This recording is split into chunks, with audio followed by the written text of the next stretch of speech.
ನಮಸ್ಕಾರ, good afternoon. ಇದು news at 12. ನಿಮ್ಮ ಜೊತೆ ನಾನು ಹರೀಶ್ ನಾಗರಾಜು.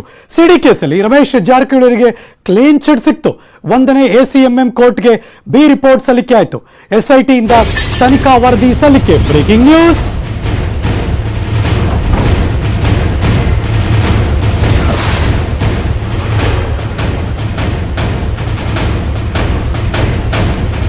ರಮೇಶ್ ಜಾರಕಿಹೊಳಿಯವರಿಗೆ ಕ್ಲೀನ್ ಚಿಟ್. ಸಾಕ್ಷ್ಯಾಧಾರಗಳ ಕೊರತೆ ಹಿನ್ನೆಲೆಯಲ್ಲಿ ಬಿ ರಿಪೋರ್ಟ್ ಸಬ್ಮಿಟ್ ಮಾಡಿದ್ದಾರೆ. ಸಾಕ್ಷ್ಯಾಧಾರ ಕೊರತೆ ಆಯಿತು, ಹಾಗಾಗಿ ಬಿ ರಿಪೋರ್ಟ್ ಸಲ್ಲಿಕೆ ಆಯಿತು. IGP ಸೌಮೇಂದು ಮುಖರ್ಜಿ ನೇತೃತ್ವದ SIT ಟೀಮ್, ತನಿಖಾಧಿಕಾರಿ ACP ಕವಿತಾ ಅವರಿಂದ ಈ ತನಿಖೆ ನಡೆದಿತ್ತು. ಅತ್ಯಾಚಾರ ಆರೋಪದಲ್ಲಿ ಕೇಸ್ ಹಾಕಿದ್ರು ಯುವತಿ. ಬೆಂಗಳೂರಿನ ಕಬ್ಬನ್ ಪಾರ್ಕ್ ಠಾಣೆಯಲ್ಲಿ ಕೇಸ್ ದಾಖಲಾಗಿತ್ತು. ಇವತ್ತು 1ನೇ ACMM ಕೋರ್ಟ್ಗೆ ಬಿ ರಿಪೋರ್ಟ್ ಅನ್ನ ಸಲ್ಲಿಕೆ ಮಾಡಿದ್ದಾರೆ ತನಿಖಾಧಿಕಾರಿ ಕವಿತಾ. ಯುವತಿ ಕೊಟ್ಟಿದ್ದ ದೂರಿನಲ್ಲಿ ಸತ್ಯಾಂಶ ಇಲ್ಲ ಅನ್ನೋದು ಗಮನಿಸಬೇಕಾದ ವಿಚಾರ. ಸೊ ಹಾಗಾಗಿ ತನಿಖಾ ವರದಿ ಸಲ್ಲಿಕೆ ಆಯಿತು, ಬಿ ರಿಪೋರ್ಟ್ ಸಲ್ಲಿಕೆ ಆಗಿದೆ. ಸಾಕ್ಷ್ಯಾಧಾರಗಳ ಕೊರತೆ ಇದ್ದಾಗ ಬಿ ರಿಪೋರ್ಟ್ ಸಲ್ಲಿಕೆ ಆಗುತ್ತೆ. ರಮೇಶ್ ಜಾರಕಿಹೊಳಿ ಅವರ ಕೇಸಲ್ಲೂ ಕೂಡ ಈಗ ಸಿಡಿ ಕೇಸ್ ಏನಿತ್ತು, ಇಡೀ ರಾಜ್ಯಾದ್ಯಂತ ರಾಷ್ಟ್ರದಾದ್ಯಂತ ದೊಡ್ಡ ಸುದ್ದಿ ಮಾಡಿದಂತಹ ಕೇಸ್ ಇದು. ಅತ್ಯಾಚಾರದ ಪ್ರಕರಣವನ್ನು ದಾಖಲು ಮಾಡಿದ್ರು ಹೆಣ್ಮಗಳು. ಇದೀಗ ಕ್ಲೀನ್ ಚಿಟ್. ನ್ಯಾಯಾಲಯಕ್ಕೆ SIT ಇಂದ ಬಿ ರಿಪೋರ್ಟ್ ಸಲ್ಲಿಕೆ ಆಯಿತು. ಮಾನ್ಯ ಶಾಸಕರು, ಮಾಜಿ ಸಚಿವರು ರಮೇಶ್ ಜಾರಕಿಹೊಳಿ ಸಿಡಿ ಪ್ರಕರಣಕ್ಕೆ ಇದೊಂದು ಮೇಜರ್ ಟ್ವಿಸ್ಟ್. ತನಿಖೆ ನಡೆಸ್ತಾ ಇದ್ದ ಅಧಿಕಾರಿಗಳು ನ್ಯಾಯಾಲಯಕ್ಕೆ, ಅಂದರೆ SIT ಅಧಿಕಾರಿಗಳು ನ್ಯಾಯಾಲಯಕ್ಕೆ ಬಿ ರಿಪೋರ್ಟ್ ಸಲ್ಲಿಸಿದ್ದಾರೆ ಅಂತ ಈಗ ಸಿಗ್ತಿರುವಂತಹ breaking news. Big breaking news ಅಲ್ಲಿ ಬಿಗ್ ರಿಲೀಫ್ ರಮೇಶ್ ಜಾರಕಿಹೊಳಿ ಅವರಿಗೆ.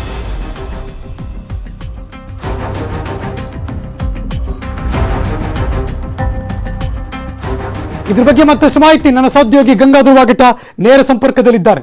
ಗಂಗಾಧರ್, ತನಿಖೆ ಸುದೀರ್ಘವಾಗಿ ನಡೀತು. ಅಫ್ಕೋರ್ಸ್ ಈಗ ಬಿ ರಿಪೋರ್ಟ್ ಸಲ್ಲಿಕೆ ಆಗಿದೆ. ಯಾವೆಲ್ಲ ಅಂಶಗಳನ್ನ SIT ಅಧಿಕಾರಿಗಳು ದಾಖಲು ಮಾಡಿದ್ದಾರೆ ರಿಪೋರ್ಟ್ನಲ್ಲಿ?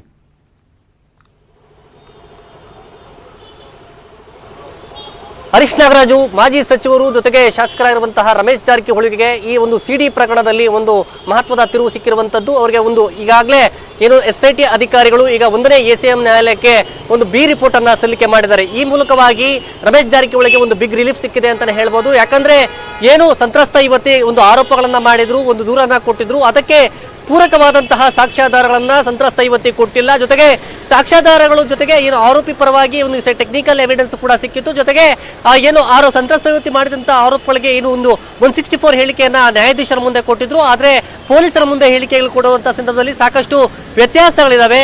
ಹೀಗಾಗಿ ಸಂತ್ರಸ್ತ ಯುವತಿ ಗಂಭೀರ ಮಾಡಿದಂತಹ ಆರೋಪಗಳಿಗೆ ಸಂಬಂಧಪಟ್ಟಂತೆ ಯಾವುದೇ ಪೂರಕವಾದ ಸಾಕ್ಷ್ಯಾಧಾರಗಳು ಸಿಕ್ಕಿಲ್ಲ ಅಂತೇಳಿ ಸುಮಾರು ಒಂದು 150 ಪುಟಗಳಿಗೂ ಹೆಚ್ಚು ಒಂದು ರಿಪೋರ್ಟ್ ಅನ್ನ ತಯಾರು ಮಾಡಿ SIT ಅಧಿಕಾರಿಗಳು ಈಗ ಬಿ ರಿಪೋರ್ಟ್ ಅನ್ನ 1ನೇ ACM ನ್ಯಾಯಾಲಯಕ್ಕೆ ಸಲ್ಲಿಕೆಯನ್ನ ಮಾಡಿದ್ದಾರೆ. ಈ ಮೂಲಕವಾಗಿ ಇನ್ನು ಮತ್ತೆ ಅಂದ್ರೆ ಈಗ ನ್ಯಾಯಾಲಯ ಅದನ್ನ ಏನು ಬಿ ರಿಪೋರ್ಟ್ ಅನ್ನ ಅಕ್ಸೆಪ್ಟ್ ಮಾಡಿದೆ. ಈಗ ಆ ಒಂದು ಕೋರ್ಟ್ ಅಲ್ಲಿ ಕೂಡ ಈಗ ಏನು ಸಂತ್ರಸ್ತ ಯುವತಿಗೆ ಈಗ ಮತ್ತೊಂದು ನೋಟಿಸ್ ಅನ್ನ ಕೊಡುವಂತದ್ದು ಮುಂದಿನ ದಿನಗಳಲ್ಲಿ ಕೂಡ ಅದು ಪ್ರೊಸೀಜರ್ ಪ್ರಾರಂಭವಾಗುತ್ತೆ. ಯಾಕಂದ್ರೆ ಈಗ ಏನು SIT ಅಧಿಕಾರಿಗಳು ಒಂದು ಏನು ಬಿ ರಿಪೋರ್ಟ್ ಅನ್ನ ಸಲ್ಲಿಕೆ ಮಾಡಿದರೆ ಅದಕ್ಕೆ ಆಕ್ಷೇಪಣೆ ಸಲ್ಲಿಕೆ ಮಾಡುವಂತದ್ದಿದ್ರೆ ನೀವು ಕೋರ್ಟ್ಗೆ ಕೊಡ್ಬೋದು ಅಂತ ಹೇಳಿ ಅವರಿಗೆ ಕೂಡ ಒಂದು ನೋಟಿಸ್ ಅನ್ನ ಇಶ್ಯೂ ಮಾಡುತ್ತೆ. 3 ಬಾರಿ ನೋಟಿಸ್ ಅನ್ನ ಕೊಡುವಂತದ್ದು. ಆ ಸಂದರ್ಭದಲ್ಲಿ ಸಂತ್ರಸ್ತ ಯುವತಿ ಒಂದು ವೇಳೆ ಏನಾದರೂ ACM ನ್ಯಾಯಾಲಯಕ್ಕೆ ಬಿ ರಿಪೋರ್ಟ್ ಆಕ್ಷೇಪಣೆ ಮಾಡಿ ಅವರು ಇದಕ್ಕೆ ಪೂರಕವಾದ ಆರೋಪಿ ವಿರುದ್ಧವಾಗಿ ಏನೋ ಒಂದು ಆರೋಪವನ್ನ ಮಾಡಿದ್ದಾರೆ, ಅದಕ್ಕೆ ಸಂಬಂಧಪಟ್ಟಂತಹ ಸಾಕ್ಷ್ಯಾಧಾರಗಳನ್ನ ಕೊಟ್ಟಿದ್ದೇ ಆದಲ್ಲಿ ಇದು ಮತ್ತೆ ಕೋರ್ಟ್ ಅಲ್ಲಿ ಹಿಯರಿಂಗ್ ಪ್ರಾರಂಭವಾಗುತ್ತೆ. ನಂತರ ಮತ್ತೆ ಅವರಿಗೆ ಪೂರಕವಾದ ದಾಖಲೆಗಳು ಜೊತೆಗೆ ಪೊಲೀಸರು ಯಾವ ರೀತಿ ತನಿಖೆಯನ್ನ ಮಾಡಿದರೆ ಅದರ ಆಧಾರಿತವಾಗಿ ಅದನ್ನ ಸಾಕ್ಷ್ಯಾಧಾರಗಳ ಕೊರತೆ ಅಂದ್ರೆ ಗಂಗಾಧರ್ ವಾಗಟ, ಮಹಿಳೆ ಪದೇ ಪದೇ ಫೋನ್ ಮಾಡ್ತಿದ್ರು, ಇವ್ರ ಸಂಪರ್ಕದಲ್ಲಿದ್ರು, ಎಲ್ಲೂ ಕೂಡ ಇವ್ರ ಮೇಲೆ ದೌರ್ಜನ್ಯ ಆಯಿತು ಅಥವಾ ಇವರ ಸಹಮತ ಇಲ್ಲದೆ ಏನೋ ನಡೀತು ಬಲವಂತವಾಗಿ, ಈ ಥರದ್ದು ಯಾವುದಕ್ಕೂ ಪುರಾವೆ ಸಿಗ್ಲಿಲ್ಲ ಅಂತ ಅರ್ಥ ಅಲ್ವಾ? ಹೌದು ಹರೀಶ್ ನಾಗರಾಜು, ಅಂದ್ರೆ ಈಗ ಏನು ಅತ್ಯಾಚಾರದ ಆರೋಪವನ್ನ ಏನು ಮಾಡಿದ್ರು ಅದಕ್ಕೆ ಪೂರಕವಾಗಿ ಯಾವುದೇ ಸಾಕ್ಷ್ಯಾಧಾರಗಳು ಸಿಕ್ಕಿಲ್ಲ. ಯಾಕಂದ್ರೆ ಇದು ಬಲವಂತವಾಗಿ ಮಾಡಿರೋದು ಅದಲ್ಲ, ಇದು ಸಹಜವಾಗಿ ಅವರ ಸಮ್ಮತಿ ಲೈಂಗಿಕ ಒಂದು ನಡೆದಿರುವಂತಹ ಒಂದು ನಡೆದಿರುವಂತದ್ದು ಅನ್ನೋದ್ರ ಬಗ್ಗೆ ಉಲ್ಲೇಖವನ್ನ ಸ್ಪಷ್ಟವಾಗಿ ಮಾಡಿದ್ದಾರೆ. ಯಾಕಂದ್ರೆ ಇಬ್ಬರ ಸಹಮತದಿಂದ ಈ ರೀತಿ ನಡೆದಿರುವಂತದ್ದು. ಹೀಗಾಗಿ ಅದಕ್ಕೆ ಪೂರಕವಾದ ದಾಖಲೆಗಳು ಪೊಲೀಸರ ತನಿಖೆಯಲ್ಲಿ SIT ತನಿಖೆಯಲ್ಲಿ ಸಿಕ್ಕಿದೆ. ಹೀಗಾಗಿ ಇದು ಬಲವಂತವಾಗಿ ಅತ್ಯಾಚಾರ ಮಾಡಿರುವಂತಕ್ಕೆ ಯಾವುದೇ ರೀತಿ ಸಾಕ್ಷ್ಯಾಧಾರಗಳಿಲ್ಲ. ಜೊತೆಗೆ ಯುವತಿ ಪದೇ ಪದೇ ಸಚಿವರ ಜೊತೆ ಇರುವಂತದ್ದು, ಜೊತೆಗೆ ಅವ್ರ ಜೊತೆ ಕಾಂಟ್ಯಾಕ್ಟ್ ಅಲ್ಲಿ ಇರುವಂತದ್ದು, ಫೋನ್ ಸಂಪರ್ಕ ಇರುವಂತ ಬಗ್ಗೆ ಅವು ಫೋನ್ ಈ ಟೆಕ್ನಿಕಲ್ ಎವಿಡೆನ್ಸ್ ಅನ್ನ ಕೂಡ ಈಗ ಏನು SIT ಅಧಿಕಾರಿಗಳು ಅದನ್ನ ಕಲೆಕ್ಟ್ ಮಾಡಿದ್ದಾರೆ. ಜೊತೆಗೆ SIT ಅಧಿಕಾರಿಗಳು ಸಂತ್ರಸ್ತ ಯುವತಿಯನ್ನ ವಿಚಾರಣೆ ಮಾಡಿದಂತಹ ಸಂದರ್ಭದಲ್ಲಿ ಸಾಕಷ್ಟು ಗೊಂದಲದ ಹೇಳಿಕೆಗಳನ್ನ ಕೊಟ್ಟಿದ್ರು. ಅದಕ್ಕೆ ಪೂರಕವಾದಂತಹ ದಾಖಲೆಗಳನ್ನಾಗಿರ್ಬೋದು, ಸಾಕ್ಷ್ಯಾಧಾರಗಳನ್ನಾಗಿರ್ಬೋದು ಯಾವುದೇ ರೀತಿ ಯುವತಿ ಕೊಟ್ಟಿಲ್ಲ ಅನ್ನೋದ್ರ ಬಗ್ಗೆ ಕೂಡ ಬಿ ರಿಪೋರ್ಟ್ ಅಲ್ಲಿ ಉಲ್ಲೇಖವನ್ನ ಮಾಡಿದ್ದಾರೆ. ಜೊತೆಗೆ ಇವರೆಲ್ಲ ಕೂಡ ಎಷ್ಟು ಬಾರಿ ಇಬ್ರು ಕೂಡ ಜೊತೆಲಿ ಓಡಾಡ್ತಾ ಇದ್ರು. ಜೊತೆಗೆ ಅದು ಕೆಲಸದ ನಿಮಿತ್ತವಾಗಿ ಇವರು ಫೋನ್ ಸಂಪರ್ಕದಲ್ಲಿ ಮಾತನಾಡುವಂತಹ ಸಂದರ್ಭದಲ್ಲೂ ಕೂಡ ಅಲ್ಲಿ ಲೈಂಗಿಕವಾಗಿ ಪ್ರಚೋದನೆ ಕೊಡುವ ರೀತಿಯಲ್ಲಿ ಯುವತಿ ಮತ್ತೆ ಮಾಜಿ ಸಚಿವರು ಮಾತನಾಡಿದ್ದಾರೆ. ಅಲ್ಲಿ ಯಾವುದೇ ರೀತಿ ಬಲವಂತ ಇರಲಿಲ್ಲ. ಜಸ್ಟ್ ಸೆಕೆಂಡ್, ನಮ್ಮ ಜೊತೆ ದೂರವಾಣಿ ಸಂಪರ್ಕದಲ್ಲಿ ಸುಪ್ರೀಂ ಕೋರ್ಟ್ನ ವಕೀಲರು ಶ್ರೀ ಸಂಕೇತ್ ಏಳಿಗೆ ಅವರು ನಮ್ಮ ಜೊತೆ ದೂರವಾಣಿ ಸಂಪರ್ಕದಲ್ಲಿದ್ದಾರೆ. ಸರ್ ನಮಸ್ಕಾರ. ಸರ್ ನಮಸ್ಕಾರ. ಈ ಪ್ರಕರಣ ನೀವು ಹೇಗೆ ನೋಡಿದ್ರಿ ಸರ್? ನೋಡಿ, ಇನ್ವೆಸ್ಟಿಗೇಷನ್ ಈಗ ಆಗಿದೆ, ರಿಪೋರ್ಟ್ ಅನ್ನ ಅವರು ಸಬ್ಮಿಟ್ ಮಾಡಿದ್ದಾರೆ. ಇದು ಒಂದು ವಿಚಾರ. ಈ ರಿಪೋರ್ಟ್ ಅನ್ನ ಫೈಲ್ ಮಾಡಿದೆ, ಇನ್ವೆಸ್ಟಿಗೇಷನ್ ಫೈನಲ್ ರಿಪೋರ್ಟ್. ಅದರ ಪ್ರಕಾರ ಏನೂ ಆಗಿಲ್ಲ ಅಂತ ಅವ್ರು ಹೇಳ್ತಾರೆ. ಹೌದು. ಈಗ ಇನ್ನೊಂದು ಆಂಗಲ್ ದಲ್ಲಿ ಅಂದ್ರೆ, ಒಬ್ಬ ಆರೋಪಿ ಸ್ಥಾನದಲ್ಲಿರುವಂತ ವ್ಯಕ್ತಿ ಯಾರೇ ಇರ್ಬೋದು, ಅವರು ಸರ್ಕಾರದಲ್ಲಿ ಒಂದು ಭಾಗದಲ್ಲಿ ಇದ್ದವರು. ಹೌದು. ಅವರು ಇನ್ನೊಬ್ಬ ತಮ್ಮ ಸಹೋದ್ಯೋಗಿಗೆ ಒಂದು ಪತ್ರ ಬರೀತಾರೆ, ಅಂದ್ರೆ ಮಂತ್ರಿಗೆ, ಗೃಹ ಮಂತ್ರಿಗೆ. ಆ ಪ್ರಕಾರ ನಮ್ಗೆ ಇದಕ್ಕೆ ತನಿಖೆ ಮಾಡಬೇಕು ಅಂತ ಹೇಳಿ ಒಬ್ಬ ಸಹೋದ್ಯೋಗಿ ಕೇಳ್ಕೊಂಡಿರುವ ಕೋರಿಕೆ ಮೇಲೆ ಇನ್ನೊಬ್ಬ ಸಹೋದ್ಯೋಗಿ SIT ಅನ್ನು ಕಾನ್ಸ್ಟಿಟ್ಯೂಟ್ ಮಾಡಲಾಗ್ತದೆ ಅವರ ಕೋರಿಕೆ ಅಂತೆ. ಆ SIT ತನಿಖೆ ಮಾಡಿ ಈಗ ರಿಪೋರ್ಟ್ ಅನ್ನು ಸಬ್ಮಿಟ್ ಮಾಡಲಾಗ್ತದೆ. ಇದು ಒಂದು ವಿಚಾರ. ಅಂದ್ರೆ ಒಬ್ಬ ಸಹೋದ್ಯೋಗಿಯ ಕೋರಿಕೆ ಮೇಲೆ ಇನ್ನೊಬ್ಬ ಸಹೋದ್ಯೋಗಿ ಮಾಡಿರುವಂತ SIT ಇದು ಒಂದು ವಿಚಾರ. ಇದರಲ್ಲಿ ನಿಷ್ಪಕ್ಷಪಾತವಾದ ತನಿಖೆ ಆಗಿದೆನೋ ಇಲ್ಲೋ ಅನ್ನೋದ್ರ ಬಗ್ಗೆ ನಮ್ಗೆ ಗೊತ್ತಾಗ್ಬಿಡ್ತದೆ. ಇದು ಒಂದ್ಲೇದ್ದು. ಎರಡನೇ ವಿಚಾರಕ್ಕೆ ಸಂಬಂಧಪಟ್ಟಂಗೆ, ಈ ತನಿಖೆ ಹೋಗ್ತಾ ಇರೋ ದಿಕ್ಕು ಅಥವಾ ತನಿಖೆ ಆಗಿರುವಂತ ಪದ್ಧತಿ ಇದೇನಿದೆ ಇದು ಸಾಮಾನ್ಯವಾಗಿಲ್ಲ ಮತ್ತು ಇದಕ್ಕೆ ಪಕ್ಷಪಾತವಾಗಿದೆ ಅಂತ ಹೇಳ್ಬಿಟ್ಟು ಒಬ್ಬರು ಅದರ ಹಿರಿಯ ಅಧಿಕಾರಿಗಳು ಯಾರ ನೇತೃತ್ವದಲ್ಲಿ ತನಿಖಾ ತಂಡವನ್ನು ರಚಿಸಿತ್ತು ಸರ್ಕಾರ, ಅವರೇ ಕೂಡ ಅನಾರೋಗ್ಯದ ನೆಪ ಒಡ್ಡಿ ತನಿಖೆಯಿಂದ ದೂರ ಉಳಿದ್ರು. ಹೈಕೋರ್ಟ್ ನಲ್ಲಿ ಅದ್ರ ಬಗ್ಗೆ ಪ್ರಸ್ತಾಪ ಮಾಡಿದಾಗ, ರಿಪೋರ್ಟ್ ಅನ್ನ ಫೈಲ್ ಮಾಡಿದಾಗ ಇದ್ರ ಬಗ್ಗೆ ನನಗೇನು ಗೊತ್ತಿಲ್ಲ, ಇದ್ರ ಬಗ್ಗೆ ನಾನು ಏನು ಎಂಡೋರ್ಸ್ ಮಾಡೋದಿಲ್ಲ ಅಂತ ಹೇಳ್ಬಿಟ್ಟು ಅವ್ರು ಹೇಳಿದ್ದು ಸ್ಟೇಟ್ಮೆಂಟ್ ಕೂಡ ಹೈಕೋರ್ಟ್ ನಲ್ಲಿ ರೆಕಾರ್ಡ್ ನಲ್ಲಿ ಇದೆ. ಅದು ಮೊದಲನೇ ಬಾರಿ ಹೇಳಿರುವಂತದ್ದು. ವ್ಯವಸ್ಥಿತವಾಗಿ ಎಲ್ಲ ನಡೀತು ಅಂತ ಏನಾದ್ರು ಅನುಮಾನ ಇದೆಯಾ ಸರ್ ನಿಮಗೆ? ಹೌದೌದು, ಇದೆಲ್ಲ ವ್ಯವಸ್ಥಿತವಾಗಿ ತನಿಖಾ ತಂಡವನ್ನ ಎಲ್ಲ ಹತೋಟಿಯಲ್ಲಿ ತಗೊಂಡು ತಮಗೆ ಯಾವ ರೀತಿ ಬೇಕೋ ಆ ರೀತಿ ಮಾಡುವುದು ಸ್ಪಷ್ಟವಾಗಿ ಕಾಣ್ತಾ ಇದೆ. ಅಂದ್ರೆ ಲೈಂಗಿಕ ಕಿರುಕುಳ, ಶಾಂತಿ ಪ್ರಚೋದನೆ, ಕ್ರಿಮಿನಲ್ ಬೆದರಿಕೆ, ಮೋಸ ಅಥವಾ ಅಧಿಕಾರದಲ್ಲಿದ್ದಂತಹ ವ್ಯಕ್ತಿಯ ಲೈಂಗಿಕ ಈ ತರ ಮಾಡಿರೋದು ಯಾವುದಕ್ಕೂ ಪುರಾವೆ ಇಲ್ಲ, ಬಿ ರಿಪೋರ್ಟ್ ಹಾಕಿದ್ರು ಅಂತನಾ? ಇದು ನಿಷ್ಪಕ್ಷಪಾತವಾದ ತನಿಖೆ ಆಗಿಲ್ಲ. ನಾವು ಮೊದಲಿನಿಂದ ನಮ್ಮ ಆರೋಪ ಏನಿತ್ತು ಅಂತಂದ್ರೆ, ಸರ್ಕಾರದಲ್ಲೇ ಒಂದು ಭಾಗವಾಗಿರುವಂತ ಒಬ್ಬರ ಮೇಲೆ ಗಂಭೀರವಾದ ಆರೋಪ ಇದ್ದಾಗ ಅದು ಥರ್ಡ್ ಪಾರ್ಟಿ ಇನ್ವೆಸ್ಟಿಗೇಷನ್ ಆಗ್ಬೇಕು ಅಥವಾ ಕೋರ್ಟ್ ಮಾನಿಟರ್ಡ್ ಇನ್ವೆಸ್ಟಿಗೇಷನ್ ಆಗ್ಬೇಕು ಅಥವಾ ಕೋರ್ಟ್ ನ ಮುಖಾಂತರನೇ ಆಗ್ಬೇಕಿದು, ಬೇರೆಯವ್ರ ಮುಖಾಂತರ ಆಗೋದಿಲ್ಲ, ಅದು ಸಮಂಜಸವಾಗಿರೋದಿಲ್ಲ ಅನ್ನೋದನ್ನೇ ನಮ್ದು ಮೊದಲಿನಿಂದ ಗಂಭೀರವಾದ ಆರೋಪ ಇತ್ತು. ಈಗ ಈ ತರ ಆಗ್ತದೆ ಅಂತ ಮುಂಚೆನೂ ಗೊತ್ತಿತ್ತು ನಮಗೆ, ಹಾಗಾಗಿ ನಾವು ಹೈಕೋರ್ಟ್ ಮೆಟ್ಲನ್ನು ಏರಿದ್ವಿ.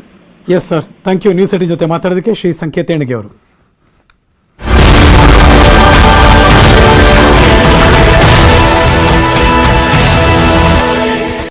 ಸಿಡಿ ಕೇಸಲ್ಲಿ ರಮೇಶ್ ಜಾರಕಿಹೊಳಿ ಅವರಿಗೆ ಕ್ಲೀನ್ ಚಿಟ್, ಸಂಪುಟ ಪುನರಚನೆ ಟೈಮ್ನಲ್ಲೇ ಅವರಿಗೆ ಕ್ಲೀನ್ ಚಿಟ್ ಸಿಕ್ಕಿದೆ. ಸೊ ಆರೋಪ ಮುಕ್ತ ಆಗೋದನ್ನೇ ಕಾಯ್ತಿದ್ರು ರಮೇಶ್ ಜಾರಕಿಹೊಳಿ, ಬಿಕಾಸ್ ನೆಕ್ಸ್ಟ್ ಅವರು ಮಿನಿಸ್ಟರ್ ಆಗಬೇಕಲ್ಲ. Breaking news.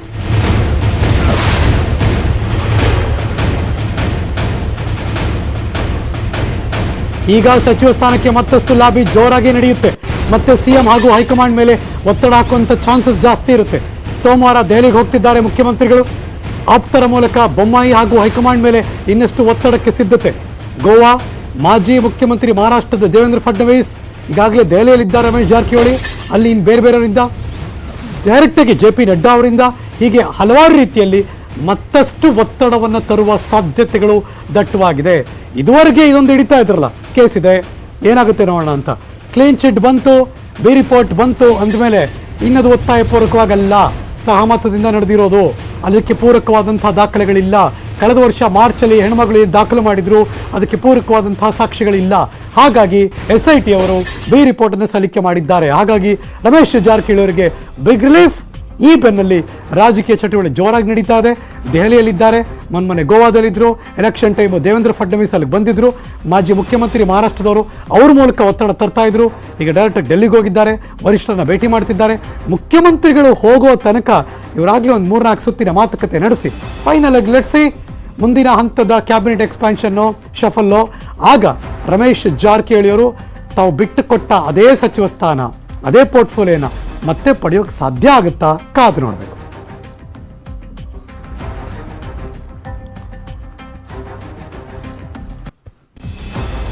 ಈ ಎಲ್ಲದರ ಬಗ್ಗೆ ನನ್ನ ಸಹೋದ್ಯೋಗಿ political bureau chief Chidananda Patel ನೇರ ಸಂಪರ್ಕದಲ್ಲಿ ಜಾಯಿನ್ ಆಗ್ತಿದ್ದಾರೆ. ಗುಡ್ ಆಫ್ಟರ್ನೂನ್ ಪಟೇಲ್ ರೇ. ಒಂದು ದೊಡ್ಡ ಅಡೆತಡೆ ಇತ್ತು, ಈಗ ಅದಕ್ಕೊಂದು ರಿಲೀಫ್ ಸಿಕ್ಕಿದೆ. ಏನಾದರೂ ಚಾನ್ಸಸ್ ಇದೆಯಾ? ದಟ್ಟವಾಗಿ ಕಾಣಿಸ್ತಾ ಇದೆಯಾ ಮಂತ್ರಿಗಿರಿ ಮತ್ತೆ ಪಡೆದುಕೊಳ್ಳುವಂಥ ಸಂದರ್ಭ?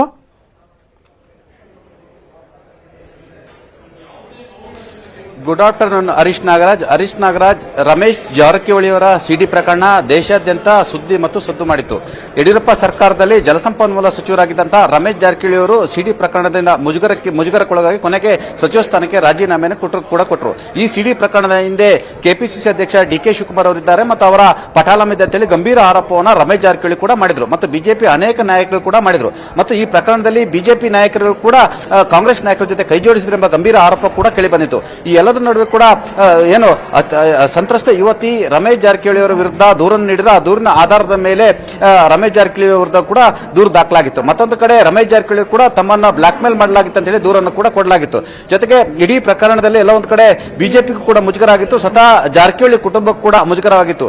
ಈ ಎಲ್ಲ ಮುಜುಗರದ ನಡುವೆ ಕೂಡ ಕೋರ್ಟ್ ನಲ್ಲಿ ಬಹಳಷ್ಟು ವಾದ ವಿವಾದಗಳು ನಡೆದಿದ್ದು, ಸುಪ್ರೀಂ ಕೋರ್ಟ್ ನ ಖ್ಯಾತ ವಕೀಲರಾಗಿರ್ತಕ್ಕಂಥ ಇಂದಿರಾ ಜೈಸಿಂಗ್ ರವರು ಸಂತ್ರಸ್ತೆ ಪರವಾಗಿ ವಾದವನ್ನ ಮಾಡಿದ್ರು. ಜೊತೆಗೆ ರಮೇಶ್ ಜಾರಕಿಹೊಳಿ ಕೂಡ ಪರವಾಗಿ ಅಡ್ವೊಕೇಟ್ ರಮೇಶ್ ಜಾರಕಿಹೊಳಿ ಕೂಡ ಸರ್ಕಾರಿ ಅಭಿಯೋಜಕ ಕೂಡ ವಾದವನ್ನ ಮಾಡಿದ್ರು. ಈ ಎಲ್ಲದರ ನಡುವೆ ಕೂಡ ಎಲ್ಲೊಂದು ಕಡೆ ರಮೇಶ್ ಜಾರಕಿಹೊಳಿ ಅವರಿಗೆ ಸಂಬಂಧಪಟ್ಟ ಹಾಗೆ ಈ ಇಡೀ ತನಿಖೆಯನ್ನ ಎಸ್ಐಟಿಗೆ ಸರ್ಕಾರ ವಹಿಸಿ ಆದೇಶ ಮಾಡಿತ್ತು. ಎಸ್ಐಟಿ ತನಿಖೆ ಮಾಡಿ ಇದೀಗ ಕೋರ್ಟ್ಗೆ ಬಿ ರಿಪೋರ್ಟ್ ಅನ್ನು ಸಲ್ಲಿಸಿರುವಂತದ್ದು. ಆ ಮುಖಾಂತರ ಈ ಪ್ರಕರಣದಲ್ಲಿ ಯಾವುದೇ ಉರುಳಿಲ್ಲ, ರಮೇಶ್ ಜಾರಕಿಹೊಳಿ ಅವರು ಎಲ್ಲೊಂದು ಕಡೆ ಅಮಾಯಕರು ಅನ್ನೋ ರೀತಿಯಲ್ಲಿ ಬಿ ರಿಪೋರ್ಟ್ ಅನ್ನು ಸಲ್ಲಿಸಲಾಗಿರುವಂತದ್ದು. ಮತ್ತೊಂದು ಕಡೆ ಸಚಿವ ಸ್ಥಾನಕ್ಕೆ ಲಾಬಿ ಮಾಡ್ತಿರ್ತಕ್ಕಂಥ ರಮೇಶ್ ಜಾರಕಿಹೊಳಿ ಸದ್ಯ ಗೋವಾದ ಪಣಜಿಯಲ್ಲಿ ಚುನಾವಣಾ ಪ್ರಚಾರವನ್ನು ನಡೆಸಿದ್ದಾರೆ. ಅಲ್ಲದೆ ಬಿ ರಿಪೋರ್ಟ್ ಸಲ್ಲಿಸಿದ ಕೂಡಲೇ ನನ್ನನ್ನು ಮಂತ್ರಿ ಮಾಡಬೇಕಂತೇಳಿ ಈಗಾಗಲೇ ಮುಖ್ಯಮಂತ್ರಿ ಬಸವರಾಜ ಬೊಮ್ಮಾಯಿ ಬಳಿ ಹಲವಾರು ಬಾರಿ ಒತ್ತಾಯವನ್ನು ಕೂಡ ಮಾಡಿರುವಂತದ್ದು. ಮಹಾರಾಷ್ಟ್ರದ ಮಾಜಿ ಮುಖ್ಯಮಂತ್ರಿ ದೇವೇಂದ್ರ ಫಡ್ನವೀಸ್ರನ್ನ ಇತ್ತೀಚೆಗೆ ಭೇಟಿ ಮಾಡಿ ಈ ಪ್ರಕರಣ ಸಂಬಂಧಪಟ್ಟಾಗಿ ಒಂದು ಕಡೆ ಆದ್ರೆ ಮತ್ತೊಂದು ಕಡೆ ತನ್ನನ್ನು ಮಂತ್ರಿ ಮಾಡಬೇಕು, ಈ ಸರ್ಕಾರ ರಚನೆಗೆ ನಾನು ಪ್ರಮುಖ ಕಾರಣ ಅಂತೇಳಿ ಒತ್ತಾಯವನ್ನು ಹಾಕಿದ್ರು. ಅಲ್ಲದೆ ದೇವೇಂದ್ರ ಫಡ್ನವೀಸ್ ಕೂಡ ರಮೇಶ್ ಜಾರಕಿಹೊಳಿಗೆ ಆಪ್ತರಾಗಿದ್ದರಿಂದ ಮತ್ತು ಆಪರೇಷನ್ ಕಮಲದ ಅಲ್ಲಿ ಪ್ರಮುಖವಾಗಿ ಎಲ್ಲೊಂದು ಕಡೆ ಸಹಕಾರ ನೀಡಿದಂತರು ದೇವೇಂದ್ರ ಫಡ್ನವೀಸ್ ಅಂತ ಹೇಳಲಾಗ್ತದೆ. ದೇವೇಂದ್ರ ಫಡ್ನವೀಸ್ ಸೂಚನೆ ಮೇರೆಗೆ ರಮೇಶ್ ಜಾರಕಿಹೊಳಿ ಅವರು ಪಕ್ಷ ತೊರೆದು ಬಿಜೆಪಿ ಸರ್ಕಾರ ರಚನೆ ಆಗಲಿಕ್ಕೆ ಕಾರಣಕರ್ತರಾದ ಎಂಬ ಮಾತು ಕೂಡ ಕೇಳಿ ಬಂದಿರುವಂತದ್ದು. ಈ ಎಲ್ಲದರ ನಡುವೆ ಕೂಡ ಇದೀಗ ಬೆಳಗಾವಿಯಲ್ಲಿ ರಾಜಕೀಯ ಚಿತ್ರಣ ಬೇರೆದೇ ರೀತಿ ಇರತಕ್ಕಂಥದ್ದು. ಕಳೆದ ಪರಿಷತ್ ಚುನಾವಣೆಯಲ್ಲಿ ರಮೇಶ್ ಜಾರಕಿಹೊಳಿ ತಮ್ಮ ಸಹೋದರ ಲಖನ್ ಜಾರಕಿಹೊಳಿ ಅವರನ್ನ ವಿಧಾನ ಪರಿಷತ್ನ ಬಿಜೆಪಿ ಅಧಿಕೃತ ಅಭ್ಯರ್ಥಿ ಇದ್ರೂ ಕೂಡ, ಅಂದ್ರೆ ಮಹಂತೇಶ್ ಕವಟಗಿಮಠಿ ಇದ್ರೂ ಕೂಡ ಇಲ್ಲೊಂದು ಕಡೆ ಪಕ್ಷೇತರ ಅಭ್ಯರ್ಥಿಯಾಗಿ ತಮ್ಮ ಸಹೋದರ ಲಖನ್ ಜಾರಕಿಹೊಳಿ ನಿಲ್ಲಿಸಿ ಗೆಲ್ಲಿಸಿದ್ರು. ಆ ಮುಖಾಂತರ ಬಿಜೆಪಿ ಅಧಿಕೃತ ಅಭ್ಯರ್ಥಿ ಸೋಲಬೇಕಾಯಿತು ಮತ್ತು ಇದು ಬಿಜೆಪಿಗೆ ಭಾರಿ ಮುಖಭಂಗವಾಯಿತು ಮತ್ತು ರಮೇಶ್ ಜಾರಕಿಹೊಳಿ ವಿರುದ್ಧ ಬಿಜೆಪಿ ಹೈಕಮಾಂಡ್ಗೆ ದೂರನ್ನು ಕೂಡ ಸಲ್ಲಿಸಲಾಯಿತು. ಈ ಎಲ್ಲದರ ನಡುವೆ ಕೂಡ ಇದೀಗ ಬೆಳಗಾವಿಯಲ್ಲಿ ರಮೇಶ್ ಜಾರಕಿಹೊಳಿ ವರ್ಸಸ್ ಬಿಜೆಪಿ ಇತರ ನಾಯಕರನ್ನ ಒಂದು ತಂಡ ರಚನೆ ಆಗಿರುವಂತದ್ದು. ರಮೇಶ್ ಜಾರಕಿಹೊಳಿ ವಿರುದ್ಧ ಎಲ್ಲ ಒಂದು ಕಡೆ ಅವರದೇ ಜಿಲ್ಲೆಯ ಇನ್ನೋರ್ವ ಸಚಿವರಾಗಿರ್ತಕ್ಕಂಥ ಉಮೇಶ್ ಕತ್ತಿ ಅವರು ರಮೇಶ್ ಜಾರಕಿಹೊಳಿ ಮತ್ತು ಬಾಲಚಂದ್ರ ಜಾರಕಿಹೊಳಿ ಮತ್ತು ರಮೇಶ್ ಜಾರಕಿಹೊಳಿ ಆಪ್ತ ಶಾಸಕರಾಗಿರ್ತಕ್ಕಂಥ ಮಹೇಶ್ ಕುಮಟಳ್ಳಿ ಹಾಗೂ ಶ್ರೀಮಂತ್ ಪಾಟೀಲ್ ಹೊರತುಪಡಿಸಿ ಇಡೀ ಬಿಜೆಪಿಯ ಎಲ್ಲ ಶಾಸಕರು ಮತ್ತು ನಾಯಕರನ್ನ ಕರೆದು ಒಂದು ಪ್ರತ್ಯೇಕ ಸಭೆಯನ್ನ ಮಾಡಿರುವಂತದ್ದು ಮತ್ತು ಲಖನ್ ಜಾರಕಿಹೊಳಿ ಅವರ ಗೆಲುವಿಗೆ ಕಾರಣಕರ್ತರಾಗಿರುವಂತದ್ದು. ಆ ಮುಖಾಂತರ ಅಧಿಕೃತ ಅಭ್ಯರ್ಥಿ ಸೋಲಿಗೆ ರಮೇಶ್ ಜಾರಕಿಹೊಳಿ ಬ್ರದರ್ಸ್ ಅವರು ಕಾರಣಕರ್ತರಾಗಿದ್ರು. ಹಾಗಾಗಿ ಅವರಿಗೆ ಪಕ್ಷದಿಂದ ಶಿಸ್ತು ಉಲ್ಲಂಘನೆ ಕಾರಣಕ್ಕಾಗಿ ನೋಟಿಸ್ ಕೊಡಿ ಅಂತ ಈಗಾಗಲೇ ಅವರ ವಿರುದ್ಧ ಒಂದು ರಾಜಕೀಯ ಎದ್ದಿರುವಂತದ್ದು. ಈ ಎಲ್ಲದರ ನಡುವೆ ಬಿ ರಿಪೋರ್ಟ್ ಹಾಕಿದ್ರಿಂದ ಮತ್ತೆ ರಮೇಶ್ ಜಾರಕಿಹೊಳಿ ಮತ್ತು ಅವರ ಏನು ಜೊತೆ ಇರತಕ್ಕಂಥವರು ಮತ್ತೆ ಸರ್ಕಾರ ಮತ್ತು ಬಿಜೆಪಿ ಹೈಕಮಾಂಡ್ಗೆ ಮಂತ್ರಿ ಮಾಡುವಂತ ಒತ್ತಾಯ ಮಾಡೋದು ಬಹುತೇಕ ಖಚಿತ ಅಂತ ಹೇಳಲಾಗ್ತಿದೆ. Harish Nagaraj, thank you so much Chidananda Patel. ಈ ಕ್ಷಣದ ಮಾಹಿತಿಯನ್ನು ಅಪ್ಡೇಟ್ ಮಾಡೋದಕ್ಕೆ ನೀವು ಮುಂದುವರಿತೆ. ಒಂದು ಬ್ರೇಕ್ ಆದ್ಮೇಲೆ ಎಲ್ಲೂ ಹೋಗದೆ ಕಾಯ್ತಾ ಇರಿ.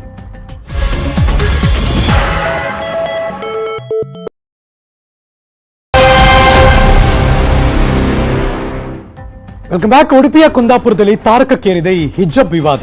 ಸತತ 1.5 ಗಂಟೆಯಿಂದ ಪೋಷಕರು ಪ್ರತಿಭಟನೆ ಮಾಡ್ತಿದ್ದಾರೆ. ಕಾಲೇಜಿನ ಒಳಗೆ ಬಿಡಬೇಕು ಅಂತ ವಿದ್ಯಾರ್ಥಿನಿಯು ಆಗ್ರಹಿಸ್ತಾ ಇದ್ದಾರೆ. Breaking news.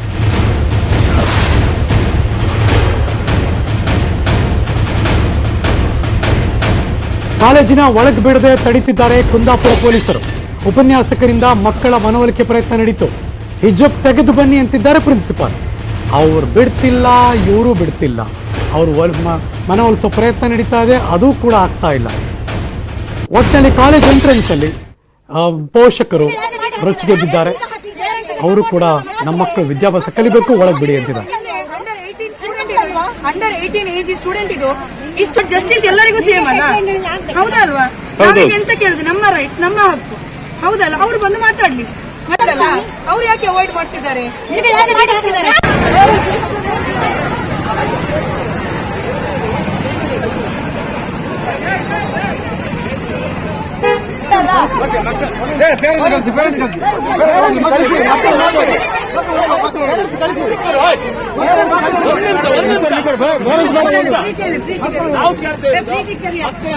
ಕಂಪೌಂಡ್ ಒಳಗೆ ಕರೆಸಿ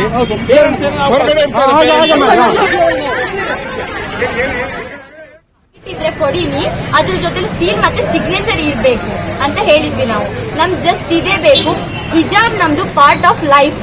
ಹಿಜಾಬ್ ಇಂದ ನಮ್ ಹಿರಿಯರು ಬತ್ತಿದ್ರು, ಕಾಲೇಜಿನ ಸೀನಿಯರ್ಸ್, ಅವ್ರ ಸೀನಿಯರ್ಸ್ ಬತ್ತಿದ್ರು, ನನ್ನ ಮಾಮಿ ಅವರೆಲ್ಲ ಇದ್ದಾರೆ ಹಿಜಾಬ್ ಹಾಕಿ ಇದೇ ಕಾಲೇಜಲ್ಲಿ ಕಲ್ತಿದ್ದು. ಅಚಾನಕ್ ಈ ರೂಲ್ಸ್ ಹೇಗ್ ಬಂತು?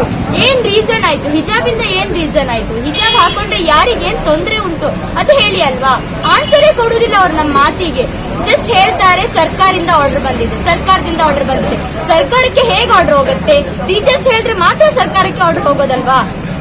ಪ್ರಿನ್ಸಿಪಲ್ ಹೇಳ್ತಾರೆ ನಮ್ಗೆ ನೀವು ಸರ್ಕಾರದ ಹತ್ರ ಮಾತಾಡಿ, ಸರ್ಕಾರದ ಹತ್ರ. ನಮ್ಮ ಹತ್ರ ಮಾತಾಡ್ಲಿಕ್ಕೆ ಆಗತ್ತಾ? ನಮ್ ಕ್ವಶನ್ ಮಾಡಿದ್ಯಾರು? ಪ್ರಿನ್ಸಿಪಲ್ ನಮ್ಗೆ ಹೇಳಿದ್ದು ಪ್ರಿನ್ಸಿಪಲ್. ನಾವು ಕ್ವಶನ್ ಮಾಡ್ಬೇಕು ಯಾರಿಗೆ? ಪ್ರಿನ್ಸಿಪಲ್ ಇಗಲ್ವಾ? ಪ್ರಿನ್ಸಿಪಲ್ ಕ್ವಶನ್ ಮಾಡಿದ್ರೆ ನಾವು ಅವ್ರು ಹೇಳ್ತಾರೆ ನಮ್ಗೆ ಇಲ್ಲ ನೀವು ಮೇನ್ ಹೆಡ್ ಅವ್ರ ಹತ್ರ ಮಾತಾಡಿ, ಹೆಡ್ ಅವ್ರ ಹತ್ರ ಮಾತಾಡಿ. ಅದು ಹೇಳಿದೀವಿ ನಾವು. ಅವ್ರ ಜೊತೆಲೆಲ್ಲ ನಮ್ ಕಾಂಟ್ಯಾಕ್ಟ್ ಮಾಡಿ ಕೊಡಿ, ನಾವು ಮಾತಾಡ್ತೀವಿ. ನಮ್ ಹಿಜಾಬಿಂದ ಏನ್ ತೊಂದ್ರೆ ಆಗುತ್ತೆ ನಿಮ್ಗೆ? ಇಷ್ಟು ವರ್ಷ ಆಗ್ಲಿಲ್ಲ, ಇನ್ನು ಏನ್ ಆಗಲ್ಲ. ಇಷ್ಟು ವರ್ಷ ಏನು ಪ್ರಾಬ್ಲಮ್ ಆಗ್ಲಿಲ್ಲ. ಮತ್ತೆ ಅದಕ್ಕೋಸ್ಕರ ನಾವು ಹೇಳಿದ್ವಿ ಅವರಿಗೆ ಹಿಜಾಬ್ ಹಾಕೊಂಡ್ ಬರ್ತೀವಿ ನಾವು ಕಾಲೇಜಿಗೆ. ನಾವು ಟೀಚರ್ಸಿಗೆ ಕೇಳಿದ್ವಿ, ಟೀಚರ್ಸಿಗೆ ಏನ್ ಪ್ರಾಬ್ಲಮ್ ಇಲ್ಲ. ಸ್ಟೂಡೆಂಟಿಗೆ ಕೇಳಿದ್ವಿ ನಾವು, ಸ್ಟೂಡೆಂಟ್ ಹಿಜಾಬ್ ಇಂದ ಏನ್ ಪ್ರಾಬ್ಲಮ್ ಇಲ್ಲ. ಅಚಾನಕ್ ಆ ರೂಲ್ಸ್ ಹೇಗ್ ಬಂತು?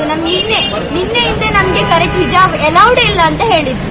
ಗೇಟ್ ಒಳಗೆ ಕಳಿಸ್ಲಿಲ್ಲ. ನಿನ್ನೆನ್ನು ದೂಡಿದ್ರು. ಇವತ್ತು ಎಲ್ಲರಿಗೂ ಪೊಲೀಸ್ ಎಲ್ಲರಿಗೂ ಹೆದರಿಸಿ ಪ್ರಿನ್ಸಿಪಲ್ ಇವತ್ತು ನಮ್ಮ ಮೇಲೆ ಜೋರಾಗಿದ್ರು. ನಿನ್ ಭಾಷೆ ಅರ್ಥ ಆಗಲ್ವಪ್ಪ, ಹೊಟ್ಟೆಗೆ ಏನ್ ತಿಂತೀಯ ನೀನು? ನಾವ್ ಹೇಳಿದ್ರು ಸರ್ ನೀವು ಪ್ರೀತಿಯಿಂದ ಮಾತಾಡಿ, ನಾವು ನಿಮ್ಮ ಹತ್ರ ಅದರಿಂದಾನೆ ಮಾತಾಡ್ತೀವಿ, ರೆಸ್ಪೆಕ್ಟ್ ಕೊಟ್ಟು ತುಂಬಾ ಮಾತಾಡಿದ್ವಿ ನಾವು. ಆದ್ರೆ ಅವ್ರು ನಮ್ಗೊಂಚೂರು ವಿದ್ಯಾರ್ಥಿಗಳಂತ ನಾವು ಮಾತಾಡ್ಲಿಲ್ಲ. ಏನೋ ಬೇರೆ ಕಂಟ್ರಿಯಿಂದ ಬೇರೆ ಕಾಲೇಜಿಂದ ಏನು ಮಾಡ್ದಂಗೆ ನಾವು ಬಂದು ನಮ್ಮ ಹತ್ರ ಆತರ ಮಾತಾಡ್ತೀವಿ. ಇದು ಕುಂದಾಪುರದಲ್ಲಾದ್ರೆ ಇನ್ನು ಬೈಂದೂರು ಕಡೆ, ಬೈಂದೂರಿನ PU ಕಾಲೇಜ್ಗೆ ಕೇಸರಿ ಶಾಲನ್ನು ಧರಿಸಿ ಮಕ್ಕಳು ಬಂದರು, ಅಂದ್ರೆ ಸ್ಟೂಡೆಂಟ್ಸು. ಎಂದಿನ ಹಾಗೆ ಕಾಲೇಜಲ್ಲಿ ಪಾಠ ಪ್ರವಚನ ಕೂಡ ನಡೀತಾ ಇದೆ. ಇನ್ನು ಕುಂದಾಪುರದ ಸರ್ಕಾರಿ ಪದವಿ ಪೂರ್ವ ಕಾಲೇಜಿಗೆ ಕೇಸರಿ ಶಾಲು ಧರಿಸಿ ತರಗತಿಗೆ ಬಂದರು ವಿದ್ಯಾರ್ಥಿಗಳು. ಪ್ರಿನ್ಸಿಪಾಲ್ ತರಗತಿಯಿಂದ ಹೊರಕಳಿಸಿದ್ದಾರೆ. ಅದಾದ್ಮೇಲೆ ಕೇಸರಿ ಶಾಲು ತೆಗೆದು ತರಗತಿಗೆ ಹಾಜರಾದ ವಿದ್ಯಾರ್ಥಿಗಳು ಪಾಠ ಕೂಡ ಮಾಡ್ತಿದ್ದಾರೆ.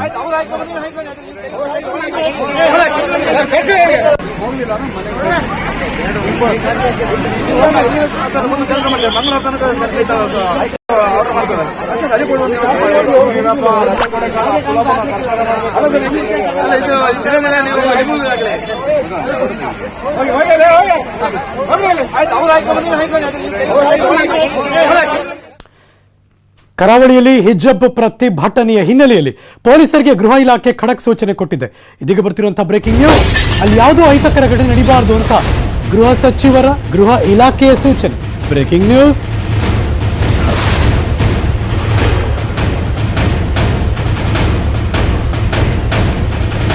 ಸುಖ ಸುಮ್ಮನೆ ಶಾಂತಿ ಕದಡಬಾರದು, ಕ್ರಮ ತೆಗೆದುಕೊಳ್ಳಿ ಅಲ್ಲಿನ ಪೊಲೀಸರಿಗೆ ಅಧಿಕಾರಿಗಳಿಗೆ ಸೂಚನೆ ಕೊಟ್ಟಿದೆ ಗೃಹ ಇಲಾಖೆ, ಅಂದ್ರೆ ಗೃಹ ಸಚಿವರಾದಂತಹ ಆರೋಗ್ಯ ಜ್ಞಾನೇಂದ್ರ ಅವರು.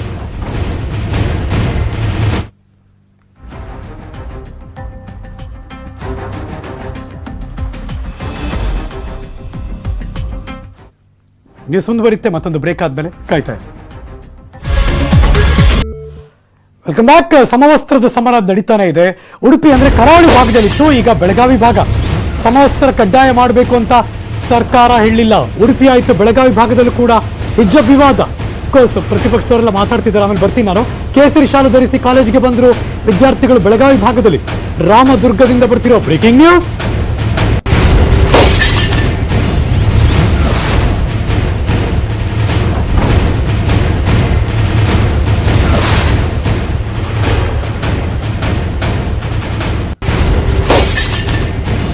ರಾಮದುರ್ಗ ಬೆಳಗಾವಿ ಭಾಗ ಕೇಸರಿ ಶಾಲ್ ಧರಿಸಿ ಕಾಲೇಜು ವಿದ್ಯಾರ್ಥಿಗಳು ಕಾಲೇಜಿಗೆ ಬಂದರು. ಹಿಜಾಬ್ ವಿವಾದ ಇದೀಗ ಬೇರೆ ಬೇರೆ ಸಂಘರ್ಷಕ್ಕೆ ನಾಂದಿ ಆಗಬಲ್ಲದು.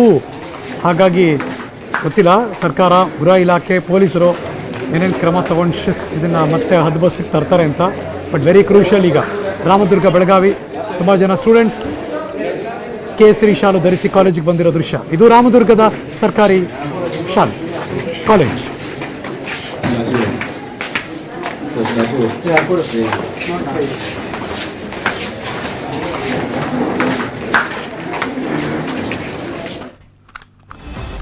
ಸಮವಸ್ತ್ರ ಕಡ್ಡಾಯ ಮಾಡಬೇಕು ಅಂತ ಸರ್ಕಾರ ಹೇಳಿಲ್ಲ. ಬಿಜೆಪಿ ವಿಷಯವನ್ನು ದೊಡ್ಡ ಮಾಡ್ತಿದ್ದಾರೆ. ಹಿಜಾಬ್ ವಿವಾದ ಕುರಿತು ಸಿದ್ದರಾಮಯ್ಯ ಅವರ ರಿಯಾಕ್ಷನ್. Breaking news.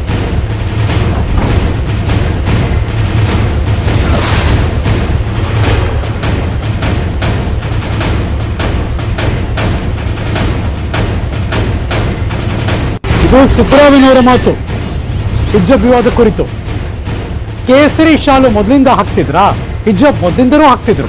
ಕೇಸರಿ ಶಾಲು ಹಾಕೋದು ಯಾವಾಗಿಂದ ಬಂತು ಅಂತ ಪ್ರಶ್ನೆ ಮಾಡಿದ್ರು. ಹಿಜಾಬ್ ವಿವಾದ ಕುರಿತು ಸಿದ್ದರಾಮಯ್ಯನವರ ಪ್ರತಿಕ್ರಿಯೆ ಇದು. ಸದ್ಯ ಕೋರ್ಟಲ್ಲಿ ವಿಚಾರಣೆ ನಡೀತಾ ಇದೆ. ನಾನು ಕೂಡ ಲಾಯರ್ ಆಗಿದ್ದವನು, ಪ್ರತಿಪಕ್ಷ ನಾಯಕನಾಗಿಯೇ ಹೇಳ್ತಿದ್ದೀನಿ, ಹಿಜಾಬ್ ಹಿಂದಿನಿಂದಲೂ ಇದೆ. ಎಲೆಕ್ಷನ್ ಹತ್ರ ಬಂದಾಗ ಇಂತಹ ಇಶ್ಯೂ ರೈಸ್ ಮಾಡ್ತಾರೆ ಅಂತ ಸಿದ್ದರಾಮಯ್ಯನವರು ಗರಂ ಆಗಿ ಮಾತಾಡ್ತಿದ್ರು. ಮೇಲೆ ಹೇಳ್ಬಿಟ್ಟವ್ರೆ ಕಡ್ಡಾಯ ಮಾಡಿ ಯೂನಿಫಾರ್ಮ್ನ ಅಂತ. ಅದಕ್ಕೋಸ್ಕರವಾಗಿ ನೀವೆಲ್ಲ ತೆಗೆದಾಕ್ಬಿಡಿ, ಸ್ಕ್ರಾಪ್ ಎಲ್ಲ ತೆಗೆದಾಕ್ಬಿಟ್ಟು ಬರ್ರಿ ಅಂತಂದ್ರೆ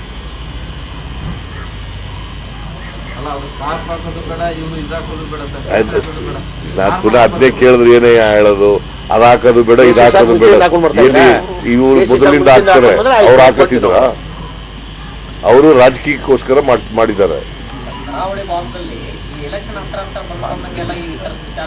ಇದು ಎಲೆಕ್ಷನ್ ಬಂದಾಗೆಲ್ಲ ಇಂಥದೇ ವಿಚಾರಗಳನ್ನ ಅವ್ರು ರೈಸ್ ಮಾಡೋದು. ಜನಪರವಾದಂಥ ವಿಚಾರಗಳನ್ನ ಯಾವುದು ರೈಸ್ ಮಾಡಲ್ಲ, ಬಡವ್ರ ಇಶ್ಯೂಗಳನ್ನ ರೈಸ್ ಮಾಡಲ್ಲ. ಬಡವ್ರಿಗೆ ಒಂದು ಮನೆ ಕೊಡ್ಲಿಲ್ಲ ಇವತ್ತಿನವ್ರಿಗೆ ಏನಾದ್ರು ಇಶ್ಯೂ ರೈಸ್ ಮಾಡಲ್ಲ. ಅಲ್ಲ ಹಾಕೊಳ್ಳಪ್ಪ, ಇವ್ರಿಗೆ ಅಂತಂದ್ರೆ ಯಾರು ಕೆಲವ್ರು ಅಲ್ಲೇ ಒಂದು ಹುಡುಗಿ ಹಾಕೊಂಡು ಹೋಗಿರ್ಲಿಲ್ಲ. RSS ಅವೆಲ್ಲ ರಾಜಕೀಯ ಮಾಡಬಾರ್ದು. ಈಗ ಹೇಳಿದ್ರಲ್ಲ ಸರ್ಕಾರ ವೈ ಇದು ಹಿಂದೆ ಒಂದು ತಿಂಗಳಾಯ್ತು ಶುರುವಾಗಿ. Why government is keeping quiet? ನೋಡ್ತಾ ಇದ್ದಾರೆ, ಗಲಾಟೆ ನೋಡ್ತಾ ಇದ್ದಾರೆ. ಇವೆಲ್ಲ ಗಲಾಟೆ ಆಗ್ತಾ ಇದೆ. ಪ್ರಿನ್ಸಿಪಾಲು ಹೊರಗಡೆ ಬಂದು ಗೇಟ್ ಹಾಕ್ತಾನೆ. Why they it is government is keeping quiet? That is why they went to the court. Matter is pending before the court. Let the judgment come. ಕರಾವಳಿ ಭಾಗದಲ್ಲಿ ತಾರಕಕ್ಕೇರಿತು ಈ ಹಿಜಾಬ್ ವಿವಾದ.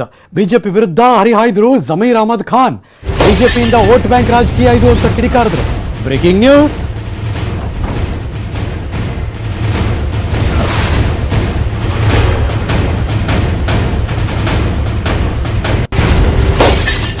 ಹಿಜಾಬ್ ಪ್ರಕರಣ ಈಗ ರಾಜ್ಯಾದ್ಯಂತ ಸುದ್ದಿ ಮತ್ತು ಸದ್ದು ಮಾಡ್ತಿದೆ. ಈ ಪ್ರಕರಣ ಸದ್ದು ಮಾಡಲಿಕ್ಕೆ ಏನು ಕಾರಣ ಅಂತೀರಾ ಸರ್? ಇಲ್ಲ, ಈಗ ಹಿಜಾಬ್ ಹಾಕೋದು ಅವ್ರ ಫಂಡಮೆಂಟಲ್ ರೈಟ್ಸ್. ಇವತ್ತಿಂದ ಇಲ್ಲ, ಭಾಳ ವರ್ಷದಿಂದ ಬ್ರಿಟಿಷ್ ಕಾಲದಿಂದನೂ ಹೆಣ್ಮಕ್ಳು ಹಿಜಾಬ್ ಹಾಕೊಂಡು ಹೋಗ್ತಾನೆ ಇದ್ರು. ಅದು ನಮ್ಮ ಸ್ವಾತಂತ್ರ್ಯ ಬಂದಾದ್ಮೇಲೂ ಹಿಜಾಬ್ ಹಾಕೊಂಡು ಹೋಗ್ತಾಯಿದ್ರು. ಈಗ ಹಿಜಾಬ್ ಅವರು ಯಾರು ಆಗ್ಬೇಕಂತ ಹಾಕ್ಕೊಳ್ತಾ ಇದ್ರು, ಯಾರು ಬ್ಯಾಡ್ದಂತ ಬೇಕಂತಾರ, ಕಂಪಲ್ಸರಿ ಏನು ಹಾಕೊಂಡು ಹೋಗ್ತಾ ಇಲ್ಲ. ಈಗ ಒಂದು ತಿಂಗಳಿಂದ ನೋಡಿರಿ, ಇದು ಇಶ್ಯೂ ಆಗಿರೋದು, ರೇಸ್ ಆಗಿರೋದು ಒಂದು ತಿಂಗಳಿಂದ ಆಗಿರೋದು. ನಿನ್ನೆ ನನಗೆ ನೋವು ಏನು ತಂದಿದ್ರಂದರೆ, ನಿನ್ನೆ ಕುಂದಾಪುರಲ್ಲಿ ಸ್ವತಃ ಪ್ರಿನ್ಸಿಪಲ್ಲೇ ನಿಂತ್ಕೊಂಡು ಹೆಣ್ಮಕ್ಳನ್ನ ಯಾರು ಹಿಜಾಬ್ ಹಾಕೊಂಡು ಬಂದಿದ್ದಾರೋ ಅವ್ರ ಗೇಟ್ ಮುಂದೆ ನಿಂತ್ಕೊಂಡು ಅವ್ರಿಗೆ ಒಳಗಡೆ, ಕಾಲೇಜ್ ಒಳಗಡೆ ಬಿಟ್ಟಿಲ್ಲ. ಅದ್ರ ಜೊತೆಯಲ್ಲಿ ನನಗೆ ಇನ್ನೊಂದು ನೋವು ತಂದಿರೋದು ಏನಂದರೆ, ಇದು ನಿನ್ನೆ ನೋಡಿರ್ಬೋದು ನೀವು, ಕುಂದಾಪುರಲ್ಲಿ ನನ್ನ ಹಿಂದೂ ವಿದ್ಯಾರ್ಥಿ ಮಕ್ಕಳು ಅಂತ ಹೇಳಲ್ಲ, ಈ ದೇಶದ ವಿರುದ್ಧ ಇರುವಂತ ಒಂದು ಪಿತೂರಿ ಅಂತ ನಮ್ಗೆಲ್ಲರಿಗೂ ಅನ್ನಿಸ್ಬೇಕು ತಾನೆ. 6 ಮಕ್ಕಳಿಗೆ ಹೇಳಬೇಕಾಯ್ತು ರಾಜಕೀಯದ ನಾಯಕರುಗಳು, ಇದು ರಾಜಕೀಯ ಮಾಡುವ, ಧರ್ಮನ ಆಚರಣೆ ಮಾಡುವಂತ ಸ್ಥಾನ ಅಲ್ಲ, ಇದು ಜ್ಞಾನ ಸಂಪಾದನೆ ಮಾಡುವಂತ ಸ್ಥಾನ. ಅದಕ್ಕೆ ನೀವು ಹೋಗಿ ಅಲ್ಲಿ ಏನು ಪ್ರಿಸ್ಕ್ರೈಬ್ ಮಾಡಿದಾರೋ ಆ ಯೂನಿಫಾರ್ಮ್ ನೀವು ಯಾವ್ದು ಒಪ್ಕೊಂಡು ಹೋಗಿದಾರೋ ಆ ಮಕ್ಕಳ ರೈಟಿಂಗ್ ಅಲ್ಲಿ ಕೊಟ್ಟಿದ್ದಾರೆ, ಆ ಪೋಷಕರು ರೈಟಿಂಗ್ ಅಲ್ಲಿ ಕೊಟ್ಟಿದ್ದಾರೆ, SDMC ಹಾಕಿರುವಂತ ಯೂನಿಫಾರ್ಮ್ ಅನ್ನ ನಾವು ಫಾಲೋ ಮಾಡ್ತೀವಿ ಅಂತ. ಅದನ್ನ ಅವ್ರು ನೋಡ್ಬೇಕು ತಾನೆ. ನೋಡ್ದೆ ಹೇಳ್ದೆ, ನಿನ್ನೆ ತಂಕಿತ್ತಿಲ್ಲ ಇವತ್ತೇ ಬಂದ ಅಂತ ಹೇಳ್ಬೇಕಾದ್ರೆ ಮಾಜಿ CM ದುಃಖ ಆಗತ್ತೆ. ಸ್ವತಃ ಲಾಯರು ಸ್ವತಃ ಅವ್ರ ಕಾಲದಲ್ಲೇ ರೂಲ್ಗಳನ್ನ ಮಾಡಿದ್ದಾರೆ. ಆ ರೂಲ್ಗಳನ್ನೂ ಓಟಿನ ಆಸೆಗೋಸ್ಕರ ರೂಲ್ನ ಫ್ಲೋಟ್ ಮಾಡಿ ಅಂತ ಹೇಳಿ ಟಿವಿ ಮುಂದೆ ಬಂದು ಹೇಳ್ತಾರೆ ಅಂದ್ರೆ ತುಂಬಾ ದುಃಖ ಆಗುತ್ತೆ. ಈ ಇಷ್ಟಿಗೆ ರಾಜಕೀಯ ಬಣ್ಣ ಈಗ ಅನ್ನಿಸ್ತಿದೆ ನಮ್ಗೆ. ಇಷ್ಟಿನ ರಾಜಕೀಯ ಬಣ್ಣ ನಮಗೂ ಅನ್ಸಿತ್ತಿಲ್ಲ. ಇವತ್ತು ಮಾಜಿ ಮುಖ್ಯಮಂತ್ರಿಗಳೇ ಬಂದಿದ್ದಾರೆ ಅಂದ್ರೆ ಅವರು ಇನ್ನು ಇಷ್ಟು ದಿನ ಇನ್ನು ಸ್ಕ್ರೀನ್ ಹಿಂದ್ಗಡೆ ಇದ್ರು ಅನ್ಸುತ್ತೆ, ಈ ಸ್ಕ್ರೀನ್ ಮುಂದೆ ಬಂದ್ರು ಅನ್ಸುತ್ತೆ. ಡ್ರೆಸ್ ಕೋಡ್ ವಿಚಾರದ ಬಗ್ಗೆ ಈಗಾಗಲೇ ಹಿಂದೆನೂ ಕೂಡ ತುಂಬಾ ಸರಿ ಚರ್ಚೆ ಆಗಿತ್ತು. ಸೊ ಈಗ ಡ್ರೆಸ್ ಕೋಡ್ ಏನ್ ಕಡ್ಡಾಯ ಅಥವಾ ಆಗುತ್ತಾ? ಡ್ರೆಸ್ ಕೋಡ್ಗೆ ಎಜುಕೇಶನಲ್ ಆಕ್ಟ್ ಅಲ್ಲಿ ಆ ಇನ್ಸ್ಟಿಟ್ಯೂಷನ್ಗೆ ಬಿಟ್ಟಿದೆ. ರೂಲ್ 11 ಪ್ರಕಾರ any institution can prescribe its own uniform. ಆ ರೈಟ್ ಅನ್ನು ಅವ್ರು ಕೊಟ್ಟಿದೆ. ಅದ್ರ ಪ್ರಕಾರ ಬೇಕಾದಷ್ಟು ಇನ್ಸ್ಟಿಟ್ಯೂಷನ್ಸ್ ಯೂನಿಫಾರ್ಮ್ ಅನ್ನ ಮಾಡಿದೆ. ಈಗ 6 ವಿದ್ಯಾರ್ಥಿಗಳನ್ನ ಕರೆಸಿ ಮಾತಾಡಿರುವಂತದ್ದು ಅಥವಾ ಅವ್ರಿಗೆ ಏನಾದ್ರು ಕೌನ್ಸಿಲಿಂಗ್ ಕೊಡುವಂತದ್ದು ಏನಾದ್ರು ಆಗ್ತಿದೆ ಸರ್? ಖಂಡಿತ ಆಗಿದೆ.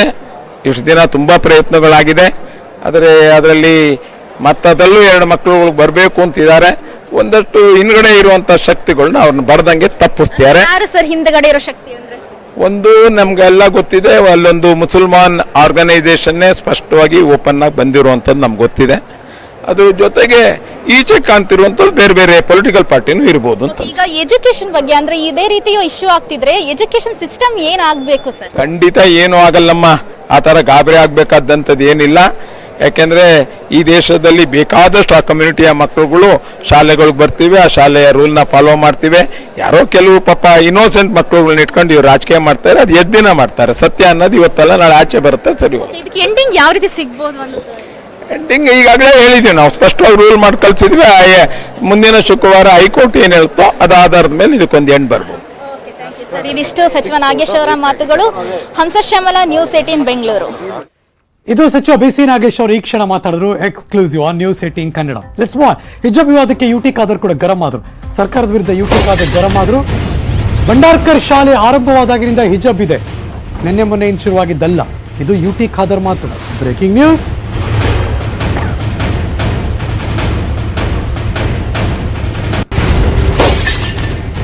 ಹೊರಗಿನವರಿಂದ ಈಗ ಸಂಘರ್ಷ ಆಗ್ತಾ ಇದೆ. ಸರ್ಕಾರ ಈ ಬಗ್ಗೆ ಸೈಲೆಂಟ್ ಆಗೋಗಿದೆ.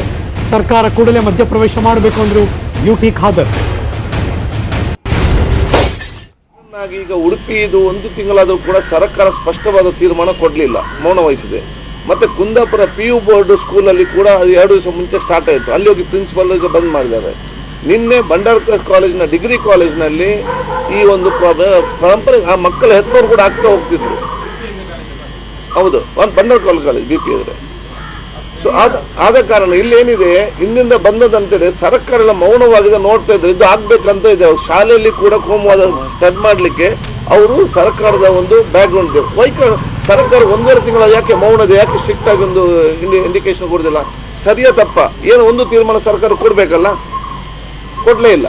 ಮತ್ತೆ ಏನಿವತ್ತು BJP ಅವರು MLA ಹೇಳ್ತಾರೆ, ಅದು ಕೇಸ್ ಹಾಕೊಂಡು ಬರ್ತಾರೆ. ಸೊ ಎಲ್ಲಿಸಿ ಹಿಜಾಬ್ ಶಿರವ ತಲೆ ಮುಚ್ಚಿದೆಯೊತ್ತು ಅದು ಇಸ್ಲಾಂ ಅಲ್ಲಿ ಒಂದು ರಿಲಿಜಿಯಸ್ ಎಸೆನ್ಷಿಯಲ್, ಅದು ಕಡ್ಡಾಯವಾಗಿದೆ ಇದರಲ್ಲಿ. ಇಲ್ಲಿ ಯಾವ ಇದರಲ್ಲಿ ಕಡ್ಡಾಯ ಅದು ನಮ್ಗೆ ಗೊತ್ತಿಲ್ಲ ಒಂದು. ಮತ್ತೆ ಇಲ್ಲಿ ತನಕ ಇರಲಿಲ್ಲ. ಇದನ್ನು ಕೂತ್ಕೊಂಡು ಚರ್ಚೆ ಮಾಡುವಂತ ವ್ಯವಸ್ಥೆ ಕೂಡ ಇವತ್ತು ಸರ್ಕಾರ ಮಾಡ್ತಾ ಇಲ್ಲ. ಸರ್ಕಾರ ಅದನ್ನು ಮಾಡಬೇಕಲ್ಲ. ಎರಡ ಮಧ್ಯದಲ್ಲಿ ಇವತ್ತು ಮಕ್ಕಳನ್ನು ಸ್ವಂತ ಮಕ್ಕಳಂತ ಎನಿಸಿಕೊಂಡು ನೋಡಿದ್ರೆ ಹೆತ್ತವರು ಬಹುಶಃ ಅದು ನಮ್ಮ ಮಕ್ಕಳಿಗೆ ಕಳಿಸುವ ಭಾವಿತ ಸಂಸ್ಥೆ ನೋಡಿಕೊಂಡು ಕೂತ್ಕೊಂಡು ಚರ್ಚೆ ಮಾಡಿ ಬಗೆಹರಿಸ್ತದೆ. ಇದು ಹೊರಗಿನವರು ರಾಜ್ಯಕ್ಕೆ ಮಾಡೋಕೆ ಸಂದರ್ಭದಲ್ಲಿ ಇದು ಮತ್ತೆ ಬಿಗಡಿಸುವ ಪರಿಸ್ಥಿತಿ. ಸರ್ಕಾರ ಒಂದು ತೀರ್ಮಾನಕ್ಕೆ ಬರಬೇಕು. ಇದು ಯುಟಿ ಖಾದರ್ ಮಾತಾಗಿದ್ರೆ. ಇನ್ನು ಗ್ರಾಮೀಣಾಭಿವೃದ್ಧಿ ಸಚಿವರ ಮಾತು. ಶಾಲಾ ಕಾಲೇಜುಗಳಲ್ಲಿ ಹಿಜಾಬ್ ಧರಿಸೋ ವಿಚಾರದ ಬಗ್ಗೆ ಸಚಿವ KS ಈಶ್ವರಪ್ಪನವರು ಕೂಡ ಮಾತಾಡಿದ್ರು. ಮಗು ಶಿಕ್ಷಣ ಕಲಿಯಕ್ಕೆ ಶಾಲೆಗೆ ಹೋಗೋದು, ಮಕ್ಕಳಲ್ಲಿ ನಂದ್ಯಾವ ಧರ್ಮ ನಿಂದ್ಯಾವ ಧರ್ಮ ಅಂತ ಆಗಬಾರ್ದು. ಸ್ಕೂಲ್ ಮಕ್ಕಳ ಮನಸ್ಸಲ್ಲಿ ಧರ್ಮ ಬಂದರೆ ದೊಡ್ಡ ಸಮಸ್ಯೆ ಆಗುತ್ತೆ. ನಾವೆಲ್ಲರೂ ಕೂಡ ಮನುಷ್ಯರು, ಶಾಲೆಯಲ್ಲಿದ್ದ ಮಕ್ಕಳು ಎಲ್ಲರೂ ಕೂಡ ಒಂದೇ ಆಗಿರಬೇಕು ಅಂತ ಹೇಳಿಕೆ ಕೊಟ್ಟರು. ಅವ್ರೇನು ಮಾತಾಡಿದ್ರು ಬನ್ನಿ ನೋಡೋಣ. ಶಾಲೆಯಲ್ಲಿರುವಂಥ ಮಗು, ಆ ಮಗು ಶಿಕ್ಷಣ ಕಲಿಯಕ್ಕೆ ಹೋಗೋದು, ನಂದು ಯಾವ ಧರ್ಮ, ನನ್ನ ಧರ್ಮದ ವ್ಯವಸ್ಥೆ ಅಲ್ಲಿ ಏನು ಮಾಡಬೇಕು, ಇದಾಗಬಾರ್ದಲ್ಲಿ. ಜಾತಿ ಧರ್ಮ ಸ್ಕೂಲಲ್ಲಿ ಬಂದುಬಿಟ್ರೆ ಮಕ್ಕಳ ಭಾವನೆಯಲ್ಲಿ ಭಾಳ ದೊಡ್ಡ ಸಮಸ್ಯೆ ಆಗುತ್ತೆ. ಹಾಗಾಗಿ ತುಂಬ ಸ್ಪಷ್ಟ ಕೋರ್ಟ್ ಏನು ಹೇಳುತ್ತೆ, ಸಂವಿಧಾನ ಏನು ಹೇಳುತ್ತೆ, ಇದೆಲ್ಲ ಹೌದು, ನಾನು ಇಲ್ಲ ಅನ್ನಲ್ಲ, ಮನುಷ್ಯರು ನಾವು. ಹಾಗಾಗಿ ಶಾಲೆಯಲ್ಲಿಂತ ಎಲ್ಲ ಮಕ್ಕಳು ಒಂದೇ ರೂಪದಲ್ಲಿ ಇದ್ದುಬಿಟ್ರೆ ಇದ್ಯಾವ ಸಮಸ್ಯೆನೂ ಬರಲ್ಲ. ಹಾಗಾಗಿ ಶಿಸ್ತಿನಿಂದ ಯಾವ ಯೂನಿಫಾರ್ಮ್ ಹಾಕ್ಕೋಬೇಕು ಅಂತ ಶಾಲೆಗಳಲ್ಲಿ ಹೇಳಿರ್ತಾರೆ ಆಡಳಿತ ಮಂಡಳಿಯವರು, ಆ ಯೂನಿಫಾರ್ಮ್ ಹಾಕ್ಕೊಂಡ್ಬಿಟ್ರೆ ಸಮಸ್ಯೆ ಇಲ್ಲ. ಕೆಲವು ರಾಜಕಾರಣಕ್ಕೋಸ್ಕರ ಇದನ್ನು ಬಳಸುವಂಥ ಪ್ರಯತ್ನ ನಡೆಸ್ತಾ ಇದ್ದಾರೆ. ಅದನ್ನು ನಾನು ಬಹಳ ಉಗ್ರವಾಗಿ ಇದನ್ನು ಖಂಡನೆ ಮಾಡ್ತೇನೆ. ಹಿಂದೂ ಮುಸ್ಲಿಂ ಎಲ್ಲ ಮಕ್ಕಳು ಕೂಡ ಶಾಲೆಯಲ್ಲಿ ಅಣ್ಣ ತಮ್ಮಂದಿರಂತೆ ಅಕ್ಕ ತಂಗಿರಂತೆ ಇರಬೇಕು. ಇದು ನನ್ನ ನ್ಯೂಸ್ ಮುಂದುವರಿತೆ. ಮತ್ತೊಂದು ಬ್ರೇಕ್ ತಗೊಂಡ್ಬರ್ತೀನಿ, ಕಾಯ್ತಾ ಇರಿ.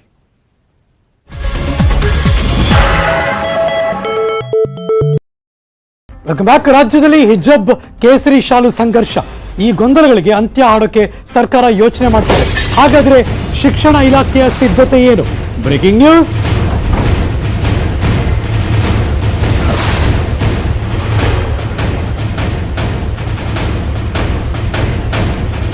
ಕಾಲೇಜುಗಳಲ್ಲಿ ಇನ್ನು ಮುಂದೆ ಡ್ರೆಸ್ ಕೋಡ್ ಜಾರಿ ಬಗ್ಗೆ ಚಿಂತನೆಯಂತೆ ಮುಂದಿನ ಶೈಕ್ಷಣಿಕ ವರ್ಷದಿಂದಲೇ ಜಾರಿ ಬರೋ ಸಾಧ್ಯತೆ ಇದೆ. ಡ್ರೆಸ್ ಕೋಡ್ ಜಾರಿಗೆ ಸರ್ಕಾರ ಆಲೋಚನೆ ಮಾಡ್ತಾ ಇದೆ. ಅಂತಿಮ ತೀರ್ಮಾನಕ್ಕೆ ಕಾಯ್ಬೇಕಷ್ಟೇ. ಈ ನಡುವೆ ಹೈಕೋರ್ಟ್ ತೀರ್ಪು ಕೂಡ ಕೊಡುತ್ತೆ ಮುಂದಿನ ಶುಕ್ರವಾರ. ಅದನ್ನು ನೋಡಿಕೊಂಡು ಮುಂದಿನ ನಿರ್ಧಾರವನ್ನು ತೆಗೆದುಕೊಳ್ಳಲಾಗುತ್ತೆ.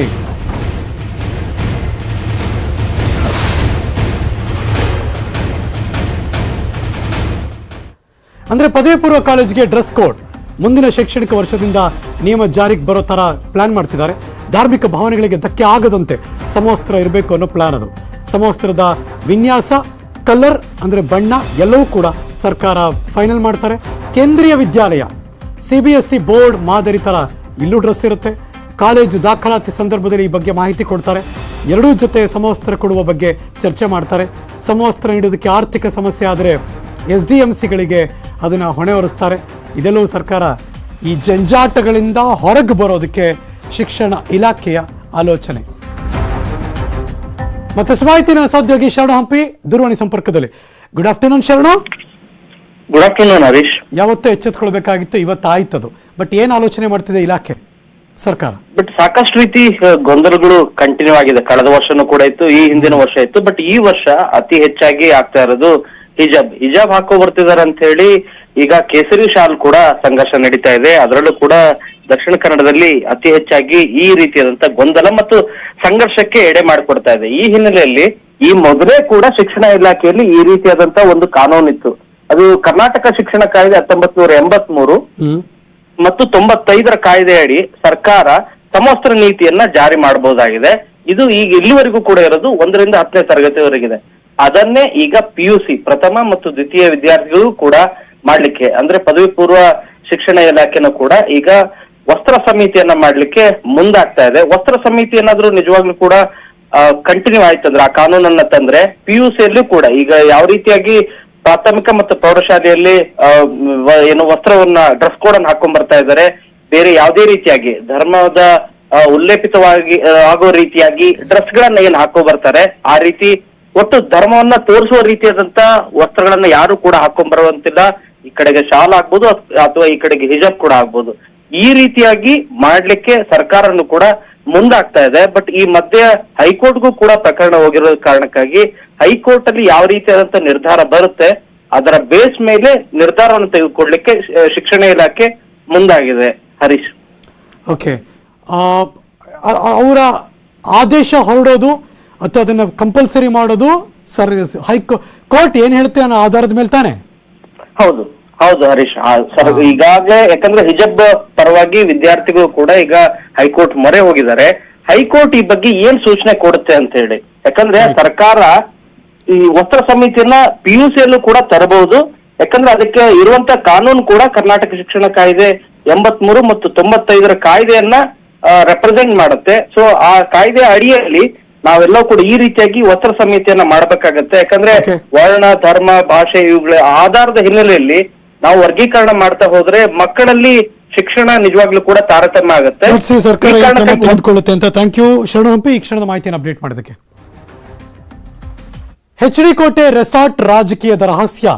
ಸಿದ್ದರಾಮಯ್ಯನವರು 3 ದಿನ ರಿಲ್ಯಾಕ್ಸ್ ಮಾಡಕ್ ಹೋಗಿದ್ದಾರೆ. ಬಟ್ ಅದ್ರ ಹಿಂದಿರುವಂತಹ ಸೀಕ್ರೆಟ್ ಏನು? ನ್ಯೂಸ್ 18 ನಲ್ಲಿ ಕಾಂಗ್ರೆಸ್ ರಾಜಕೀಯದ ಇನ್ಸೈಡ್ ಮಾಹಿತಿ. Breaking news.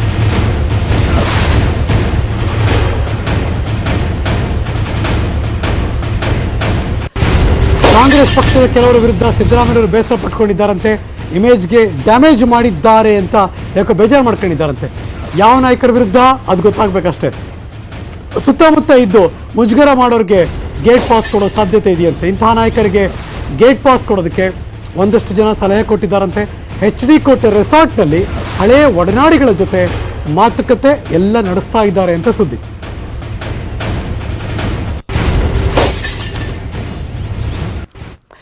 ಯಾರ್ಯಾರವರು ಅಂದರೆ ಪಿಸು ಮಾತಾಡಿದ್ರಲ್ಲ ಅವರೆಲ್ಲರೂ ಕಣ್ಮುಂದೆ ಬರ್ತಾರೆ. ಎರಡನೇ ಬ್ರೇಕಿಂಗ್ ನ್ಯೂಸ್.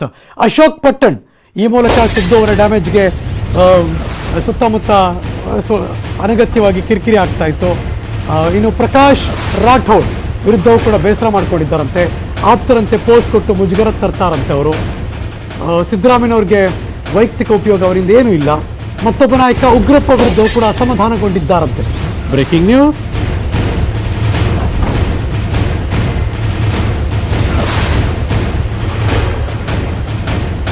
ಇನ್ನು ಜಮೀರ್ ಅಹಮದ್ ಖಾನ್, ಆಶ್ಚರ್ಯ ಆದರೂ ಈ ವಿಷಯ ಓಡಾಡ್ತಾ ಇದೆ. ಜಮೀರ್ ಅಹಮದ್ ಖಾನ್ ವಿರುದ್ಧವೂ ಕೂಡ ಬೇಸರ ವ್ಯಕ್ತ ಆಗಿದೆಯಂತೆ. ಚಾಮರಾಜಪೇಟೆ ಕ್ಷೇತ್ರ ಬಿಟ್ಟು ಕೊಡ್ತೀನಿ ಅಂತ ಬಿಲ್ಡಪ್ ಕೊಡ್ತಿದ್ದಾರೆ.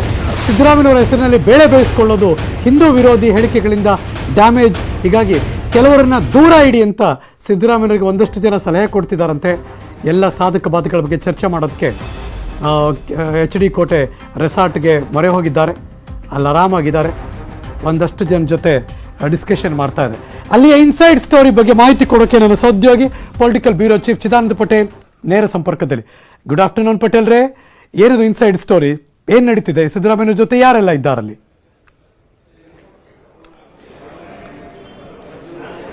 ಹರೀಶ್ ನಾಗರಾಜ್ ಕೆಲ ದಿನಗಳ ಹಿಂದೆ 2 ದಿನಕ್ಕೂ ಹೆಚ್ಚು ಸಮಯ ತಮ್ಮ ಆಪ್ತರೊಂದಿಗೆ ಮಾಜಿ ಮುಖ್ಯಮಂತ್ರಿ ಮತ್ತು ವಿಪಕ್ಷ ನಾಯಕ ಸಿದ್ದರಾಮಯ್ಯವರು HD ಕೋಟೆಯ ರೆಸಾರ್ಟ್ನಲ್ಲಿ ವಾಸ್ತವ್ಯ ಹೂಡಿದ್ರು. ಆ ಸಂದರ್ಭದಲ್ಲಿ ತಮ್ಮ ಆಪ್ತ ಶಾಸಕರುಗಳು, ಮೈಸೂರು ಭಾಗದ ನಾಯಕರುಗಳು ಮತ್ತು ಮಾಜಿ ಸಚಿವರಾಗಿರ್ತಕ್ಕಂಥ SC ಮಹದೇವಪ್ಪ ಸೇರಿದಂತೆ ಅನೇಕರು ಇದ್ರು. 2 ದಿನ ಕೂಡ ಅವರು ಎಲ್ಲೊಂದು ಕಡೆ ಲೋಕಾಭಿರಾಮವಾಗಿ ತಮ್ಮ ಆಪ್ತ ನಾಯಕರುಗಳೊಂದಿಗೆ ಚರ್ಚೆ ನಡೆಸಿದ್ರು. ಆ ಚರ್ಚೆ ಸಂದರ್ಭದಲ್ಲಿ ಒಂದಷ್ಟು ಅಭಿಪ್ರಾಯವನ್ನು ಕೂಡ ಸಂಗ್ರಹಿಸಿದ್ರು. ಬಹುತೇಕ ಆಪ್ತ ಶಾಸಕರುಗಳು ಮತ್ತು ನಾಯಕರುಗಳು ಸಿದ್ದರಾಮಯ್ಯಗೆ ಒಂದಷ್ಟು ಸಲಹೆಯನ್ನು ಕೂಡ ಕೊಟ್ಟಿರುವಂಥದ್ದು. ಇತ್ತೀಚೆಗೆ ಕಳೆದ 2 ವರ್ಷಗಳಿಂದ ಕೂಡ ಸಿದ್ದರಾಮಯ್ಯ ಸುತ್ತ ಒಂದಷ್ಟು ಜನರು ಗಿರ್ಕಿ ಹೊಡಿತಿರ್ತಾರೆ.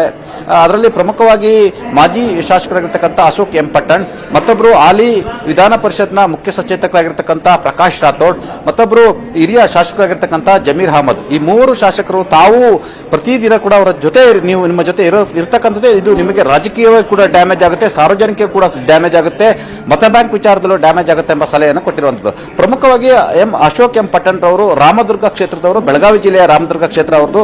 ಸದ್ಯ ಅಲ್ಲಿ ಯಾದವಾಡ್ರವರು ಶಾಸಕರಾಗಿದ್ದಾರೆ. ಅವರು ಕ್ಷೇತ್ರದಲ್ಲಿ ಇರೋ ಬದಲು ಪ್ರತಿ ಕ್ಷಣ ಕೂಡ ನಿಮ್ಮ ಜೊತೆ ಇರ್ತಾರೆ, ನಿಮ್ಮ ಸುತ್ತಮುತ್ತ ಇರ್ತಾರೆ, ನಿಮ್ಮ ಪಕ್ಕದಲ್ಲೇ ಇರ್ತಾರೆ.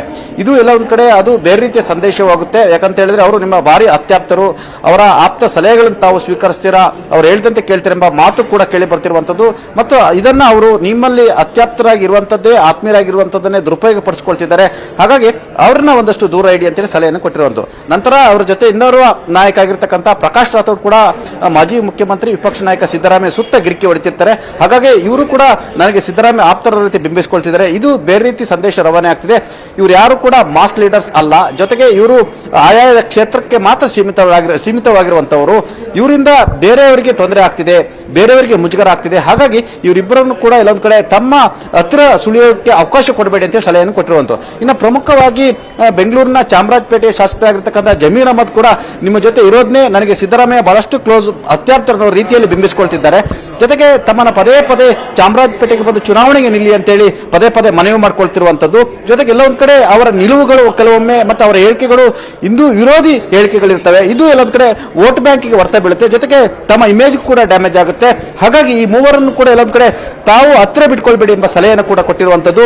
ಹಾಗಾಗಿ ಸಿದ್ದರಾಮಯ್ಯನವರು ತಮ್ಮ ಆಪ್ತರ ಸಲಹೆಯನ್ನು ಯಾವ ರೀತಿ ಸ್ವೀಕರಿಸ್ತಾರೆ, ಅಥವಾ ದಿನೇ ದಿನೇ ಅವರ ಸಂಬಂಧವನ್ನು ಕಳ್ಸಿಕೊಳ್ತಾರಾ, ಅಥವಾ ಅವರು ಇದ್ದು ಕೂಡ ಇಲ್ಲದಂತೆ ರೀತಿಯಲ್ಲಿ ಅವರನ್ನ ನೋಡ್ಕೊಳ್ತಾರಾ ಅನ್ನೋದು ಕೂಡ ಕಾದು ನೋಡಬೇಕಾಗಿದೆ. Harish Nagaraj, thank you so much Chidananda Patel ಈ ಕ್ಷಣದ ಮಾಹಿತಿಯನ್ನು ಅಪ್ಡೇಟ್ ಮಾಡೋದಕ್ಕೆ. ಹೈಟೆಕ್ ಗ್ಯಾಂಬ್ಲಿಂಗ್ ಅಡ್ಡೆ ಮೇಲೆ CCB ರೇಡ್ ಮಾಡಿದ್ರು. ಹೋಟೆಲ್ಗಳಲ್ಲಿ ರೂಮ್ ಬುಕ್ ಮಾಡಿಕೊಂಡು ಗ್ಯಾಂಬ್ಲಿಂಗ್ ದಂಧೆ ಮಾಡ್ತಿದ್ರು. Breaking news.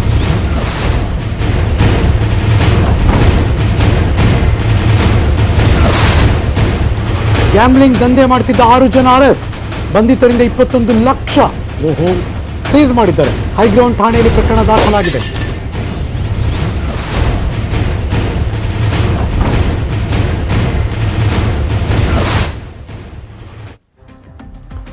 ಆತನೇ ಅದರ ರೂವಾರಿ. ಹೈಟೆಕ್ ಗ್ಯಾಂಬ್ಲಿಂಗ್ ಅಡ್ಡೆ ಮೇಲೆ CCB ರೇಡ್, 21 ಲಕ್ಷ ನಗದನ್ನು ಸೀಸ್ ಮಾಡಿದ್ದಾರೆ. ಹೋಟೆಲ್ ರೂಮ್ ಬುಕ್ ಮಾಡ್ಕೊಂಡು ಈ ಥರದ್ದೆಲ್ಲ ಗ್ಯಾಂಬ್ಲಿಂಗ್ ಮಾಡ್ತಾ ಇದ್ರು. ಮಾಹಿತಿ ಗೊತ್ತಾಯಿತು, ಹೈಗ್ರೌಂಡ್ ಪೊಲೀಸರು ರೇಡ್ ಮಾಡಿದ್ರು, ಸಿಕ್ಕಿಬಿದ್ರು, ಈಗ ಅರೆಸ್ಟ್ ಮಾಡಿದ್ರು.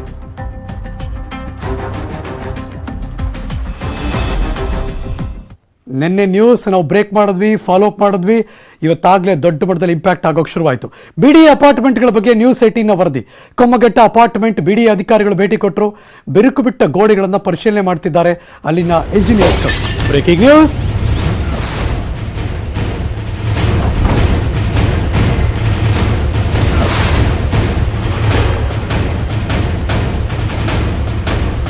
ಸೂಪರಿಂಟೆಂಡೆಂಟ್ ಇಂಜಿನಿಯರ್ ಮಲ್ಲಿಕಾರ್ಜುನ ಭೇಟಿ ಕೊಟ್ಟರು. ಕಳಪೆ ಕಾಮಗಾರಿಯಿಂದಾಗಿ ಕಾಣಿಸ್ಕೊಂಡಿದ್ದ ಬಿರುಕು ನೋಡಿದ್ರು. ಬಿಡಿ ಅಪಾರ್ಟ್ಮೆಂಟ್ಗಳ ಪರಿಸ್ಥಿತಿ ಬಗ್ಗೆ ಅವಲೋಕಿಸಿದ್ರು. ನ್ಯೂಸ್ 18 ಕನ್ನಡ ನಿನ್ನೆ ಬೆಳಗ್ಗೆಯಿಂದ ನ್ಯೂಸ್ ಪ್ರಸಾರ ಮಾಡಿದ್ವಿ. ತುಂಬ ಜನ ಇಂಜಿನಿಯರ್ಸ್ಗಳಿಗೂ ಫೋನ್ ಹಚ್ಚಿ ಮಾತಾಡಿದ್ವಿ, ಅಧಿಕಾರಿಗಳು ಫೋನ್ ಹಚ್ಚಿ ಮಾತಾಡಿದ್ವಿ. ಅವ್ರಿಗೂ ಗೊತ್ತಿರಲಿಲ್ಲ, ನಾವೇ ಇನ್ಫಾರ್ಮೇಷನ್ ಕೊಟ್ವಿ, ನಾವೇ ದೃಶ್ಯ ಸಾಕ್ಷ್ಯ ತೋರಿಸಿದ್ವಿ. ಇವತ್ತು ಬೆಳಗ್ಗೆ ಅಲ್ಲಿ ಓಡೋದ್ರು, ಅಲ್ಲಿ ಬಿರುಕು ಬಿಟ್ಟಿದ್ದನ್ನು ಗಮನಿಸಿದ್ರು. ಬಿಡಿಎ ಜನರಿಗೆ ಸುರಕ್ಷಿತವಾದ ಮನೆಗಳನ್ನು ನಿರ್ಮಿಸಿಕೊಡ್ತಿದೆ. ಜನರ ಆತಂಕರಹಿತವಾಗಿ ಮನೆ ಕೊಂಡ್ಕೊಳ್ಬಹುದು, ಎಲ್ಲ ಸಮಸ್ಯೆ ನಿವಾರಿಸ್ತೀವಿ ಅಂತಂದ್ರು ಮಲ್ಲಿಕಾರ್ಜುನ್.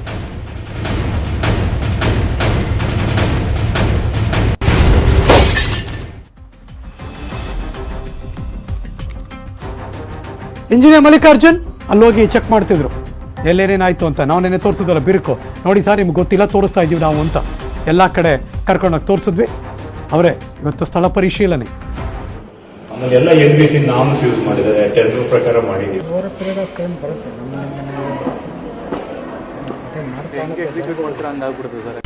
ನಾನು ಮಲ್ಲಿಕಾರ್ಜುನ್ ಅಂತೇಳಿ ಸೂಪರಿಂಟ್ ಇಂಜಿನಿಯರ್ BDA. ಈ ಕೊಮಘಟ್ಟ ಫ್ಲ್ಯಾಟು ಬಗ್ಗೆ TV ವರದಿಯನ್ನು ನೋಡಿ ನಾವು ಇಲ್ಲಿ ಇನ್ಸ್ಪೆಕ್ಷನ್ ಬಂದಿದ್ದೀವಿ. ನಮ್ಮ AW ಪ್ರಕಾಶ್ ಅಂತೇಳಿ ಅವ್ರ ಜೊತೆಯಲ್ಲಿ ತಾವು ಹೇಳುವಾಗೆ ಅಲ್ಲಿ ಕ್ರ್ಯಾಕು ಮತ್ತೊಂದು ಇನ್ನೊಂದು ಅಂತ ಏನು ತೋರಿಸಿದ್ದು ಅದು ಮೈನರ್ ಇಶ್ಯೂ. ಅದು over A period of time ಕೆಲವೊಂದು ಕಡೆ ಬರುತ್ತೆ. ಅದನ್ನೆಲ್ಲ ನಾವು ಅಟೆಂಡ್ ಮಾಡ್ತಾಯಿದ್ದೀವಿ. ಎಲ್ಲೆಲ್ಲಿ ಈ ಥರ ಇಶ್ಯೂಸ್ ಬರುತ್ತೆ ಇಮಿಡಿಯೇಟ್ ಕರೆದು ಅಟೆಂಡ್ ಮಾಡಿ ಏನು ತೊಂದರೆ ಇರದೇ ಇರೋ ಹಾಗೆ ನೋಡ್ಕೋತಾ ಇದ್ದೀವಿ. LR ಶಿವರಾಮೇಗೌಡರ ಸಂಭಾಷಣೆ ವೈರಲ್ ಪ್ರಕರಣಕ್ಕೆ ಸಂಬಂಧಪಟ್ಟಾಗಿ ಬ್ರೇಕಿಂಗ್ ನ್ಯೂಸ್ ಇದು. ನನಗೂ ವೈರಲ್ ಆಡಿಯೋಗೂ ಸಂಬಂಧ ಇಲ್ಲ. ನಾಗಮಂಗಲದ ಶಾಸಕ ಸುರೇಶ್ ಗೌಡ್ರ ಹೇಳಿಕೆ. Breaking news.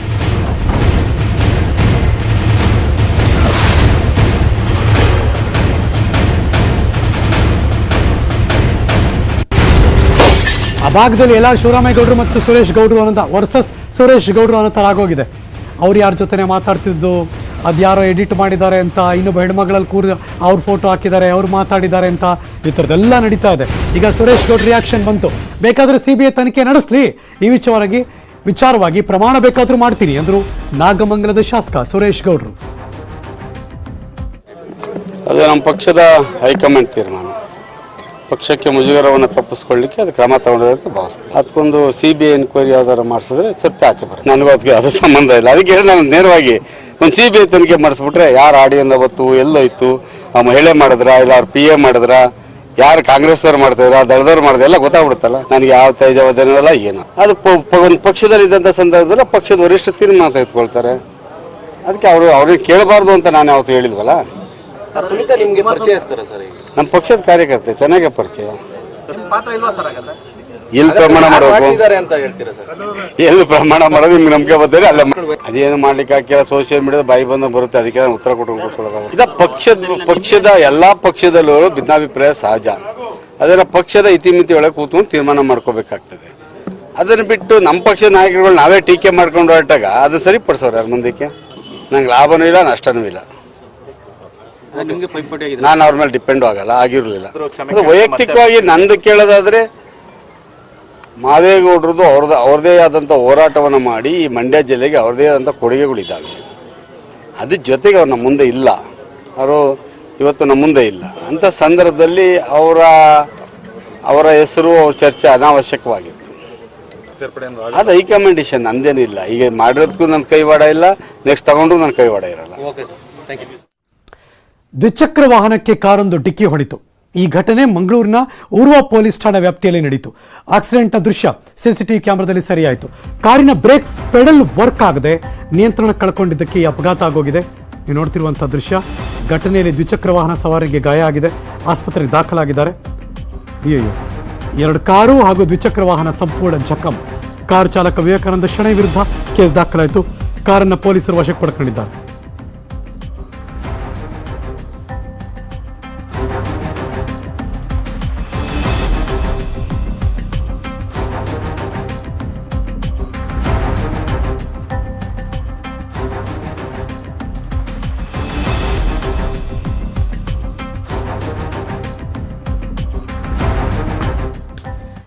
ಇನ್ನೊಂದು ದುರಂತ ನಡೆದೋಗಿದೆ.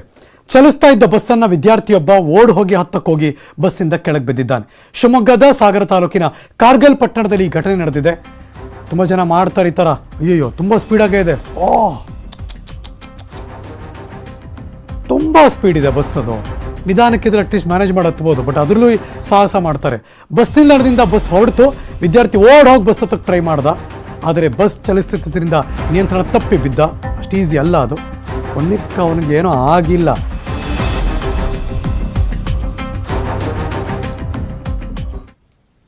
ಕೊರೋನಾ ಟೆಸ್ಟ್ ರಿಪೋರ್ಟ್ನಲ್ಲಿ ಗೋಲ್ಮಾಲ್ ಆರೋಪ. ಕೆಂಪೇಗೌಡ ಏರ್ಪೋರ್ಟ್ನಲ್ಲಿ ಖಾಸಗಿ ಲ್ಯಾಬ್ನಿಂದ ಟೆಸ್ಟ್ ಆಗಿದೆ. ಖಾಸಗಿ ಲ್ಯಾಬ್ ವಿರುದ್ಧ ಹಣ ಪಡೆದು ನೆಗೆಟಿವ್ ರಿಪೋರ್ಟ್ ಕೊಡ್ತಿದ್ದಾರೆ ಅನ್ನೋ ಆರೋಪ. Breaking news.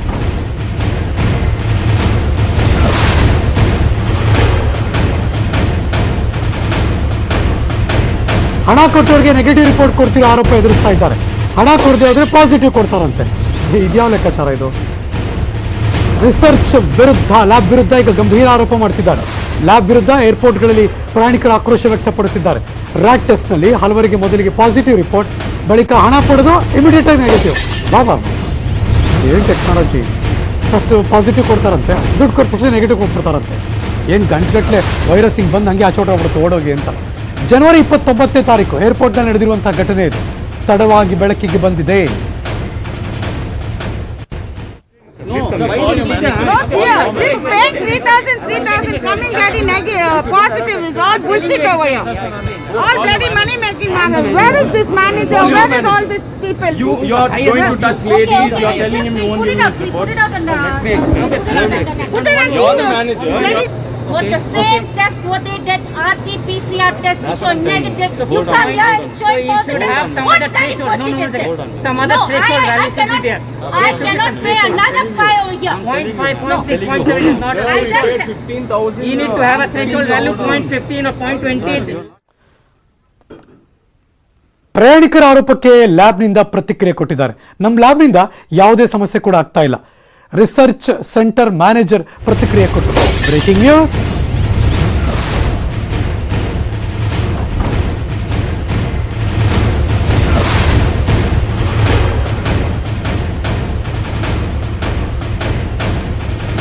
ಅವರೀಗ ರಿಸರ್ಚ್ ಮ್ಯಾನೇಜ್ಮೆಂಟ್ ಸೆಂಟರ್ನ ಪ್ರತಿಕ್ರಿಯೆ ಇದು.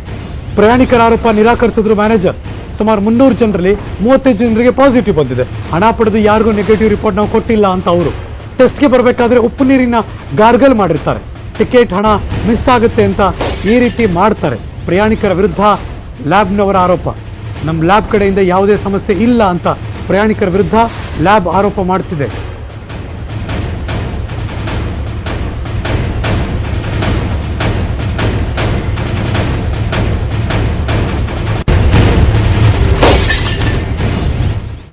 ನ್ಯೂಸಲ್ಲಿ ಮತ್ತೊಂದು ಬ್ರೇಕ್ ತೊಗೊಂಡ್ಬರ್ತೀನಿ. ಎಲ್ಲೂ ಹೋಗದೆ ಕಾಯ್ತಾ ಇರಿ.